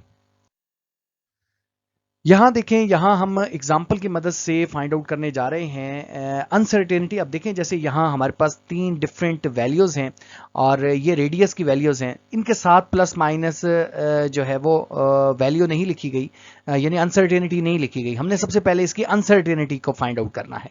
तो देखें इसके लिए हमने क्या सीखा था कि स्टेप 1 में हमने एवरेज लेनी है। इन तीनों रेडियस की आप एवरेज ले लें, 1.51 आती है, यहां हमने एवरेज ले लिया। इसके बाद सेकंड स्टेप में हमने डेविएशन फाइंड आउट करनी है कि हर एक जो वैल्यू है, हर एक जो रीडिंग है वो इस मीन वैल्यू से कितना दूर लाई कर रही है, इसको हम डेविएशन कहते हैं। तो D1 फाइंड आउट करेंगे, 1.50 है और मीन वैल्यू 1.51 है, इन दोनों को माइनस करेंगे तो यहां हमारे पास आएगा 0.01। अच्छा, अभी आप सोच रहे होंगे तो यहां माइनस 0.01 क्यों नहीं आया, तो याद रहे कि डेविएशन जो है वो पॉजिटिव ही होती है और दूसरा हमने यहां मॉड लगाया है, यानी हम यहां नेगेटिव साइन को इग्नोर कर देंगे। इसके बाद दूसरी वैल्यू देखें 1.51 और मीन कितना है 1.51, इन दोनों की डेविएशन देखें तो 0 है और थर्ड की भी ऐसे निकालनी है 0.01। तो दूसरे स्टेप में हमने क्या किया, डेविएशन निकाली from the average value, average value से हर एक वैल्यू की डेविएशन निकाली। तीसरे स्टेप में हमने ये करना है कि ये जो हमने डेविएशन फाइंड आउट की है इसको हम क्या करेंगे कि इस डेविएशन का हम मीन फाइंड आउट कर लेंगे। लिखा है calculate the mean of deviation, यानी ये जो वैल्यू है ये है, ये इन तीनों का मीन फाइंड आउट कर लेंगे तो ये हमारे पास आ गई अनसर्टेनिटी। अब देखें कि ये जो अनसर्टेनिटी है इसको अगर हम राउंड ऑफ करें तो 0.007 लिख सकते हैं, लास्ट वाले 7 को काट के 6 को राउंड ऑफ करके 7 लिख सकते हैं और इसको फर्दर आप लिख सकते हैं। मैं फर्दर लिख देता हूं यहां ताकि आपको ईजी हो, और एक स्टेप हमने यहां मिस कर दिया है, मैं वो भी यहां ऐड कर देता हूं। देखें ये जो डेल आर है ये कितना होगा, ये अनसर्टेनिटी है जो कि होगी 0.0 और 1 हो जाएगी। ठीक है, हमने इसको राउंड ऑफ कर लिया, इसको बढ़ाकर यहां 1 कर दिया तो 0.01। अच्छा, अब हमारे पास जो वैल्यू है वो क्या है, देखने की बात यह है कि हमारे पास जो वैल्यू गिवन है वो क्या है। तो जो वैल्यू है हमारे पास, यानी जो एवरेज वैल्यू है वो कितनी आई है, वो हमारे पास आई है 1.51 आई है, 1.51। ये इसकी एवरेज वैल्यू है 1.51, ये हमने एवरेज ले ली है क्योंकि एवरेज के अंदर हमने अनसर्टेनिटी को देखना है। और जो अनसर्टेनिटी आई है वो हम लिखेंगे प्लस माइनस 0.01। ठीक हो गया। अच्छा, ये जो अनसर्टेनिटी आएगी ये उतनी आएगी जो कि लीस्ट काउंट होगा या लीस्ट काउंट का हाफ आएगी, ये डिपेंड करेगा कि इंस्ट्रूमेंट कौन सा है। तो बहरहाल यहाँ हमने एवरेज ले ली, ये हमारे पास एवरेज वैल्यू आई है और साथ में क्या आ गई, अनसर्टेनिटी आ गई। तो कंप्लीट इसका आंसर इस तरह से हम लिखेंगे।